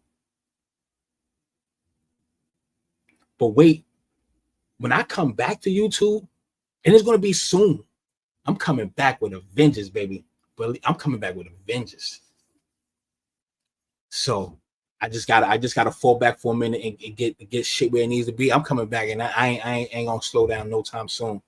So, but and that's real talk. But thank you, Terra. Thank you. Yeah, but all you niggas, we don't owe you nothing. We don't copy you. We don't take no clothing style from you. We don't send. We never ran. We never fled and left our country. We are warriors. We done always stood up for what was right. We fought for the injustices of us and everybody else abroad. Fought for immigration. And all you people just spit in our face. We always set the trend, Terra. I hope I'm saying it right, sweetheart. The Dame Bailey. We always set the trends. We don't need none of y'all culture. We don't need it. We fuck with y'all because we fuck with y'all. But y'all doing too much. Our culture needs nobody. I should stand on our own. We don't need no help from none of you. We really don't. We don't need help from your culture because we are the culture. We don't need it. It did nothing for us. I'm out. I still love my people from the Caribbean. I still love my people from African people. I'm just sorry. I'm tired of y'all. I'm if you see all my old pictures, I just how I was dressing had everything to do with the motherland, the love that I had. My shit was fly though. I can never go back to that again. I had love for some of y'all. I treat people accordingly, but the love that I used to have for Africa, I am done. I'm just done with y'all. I'm not gonna say that about my Jamaicans. I always love Jamaican. I love Jamaican culture though. Fuck with y'all. But I'm gonna put y'all in y'all place too. Okay? And all the other Caribbeans. I fuck with y'all too. Trinis, Haitians, all that. I fuck with y'all. But nah, nigga, we ain't that shit stops now. I love y'all, but y'all have to, some straightening has to happen now. So y'all can keep y'all coaches, keep that shit over there. Stop copying us then. Because without our culture, y'all will be chicken breasts with no seasoning. Bye.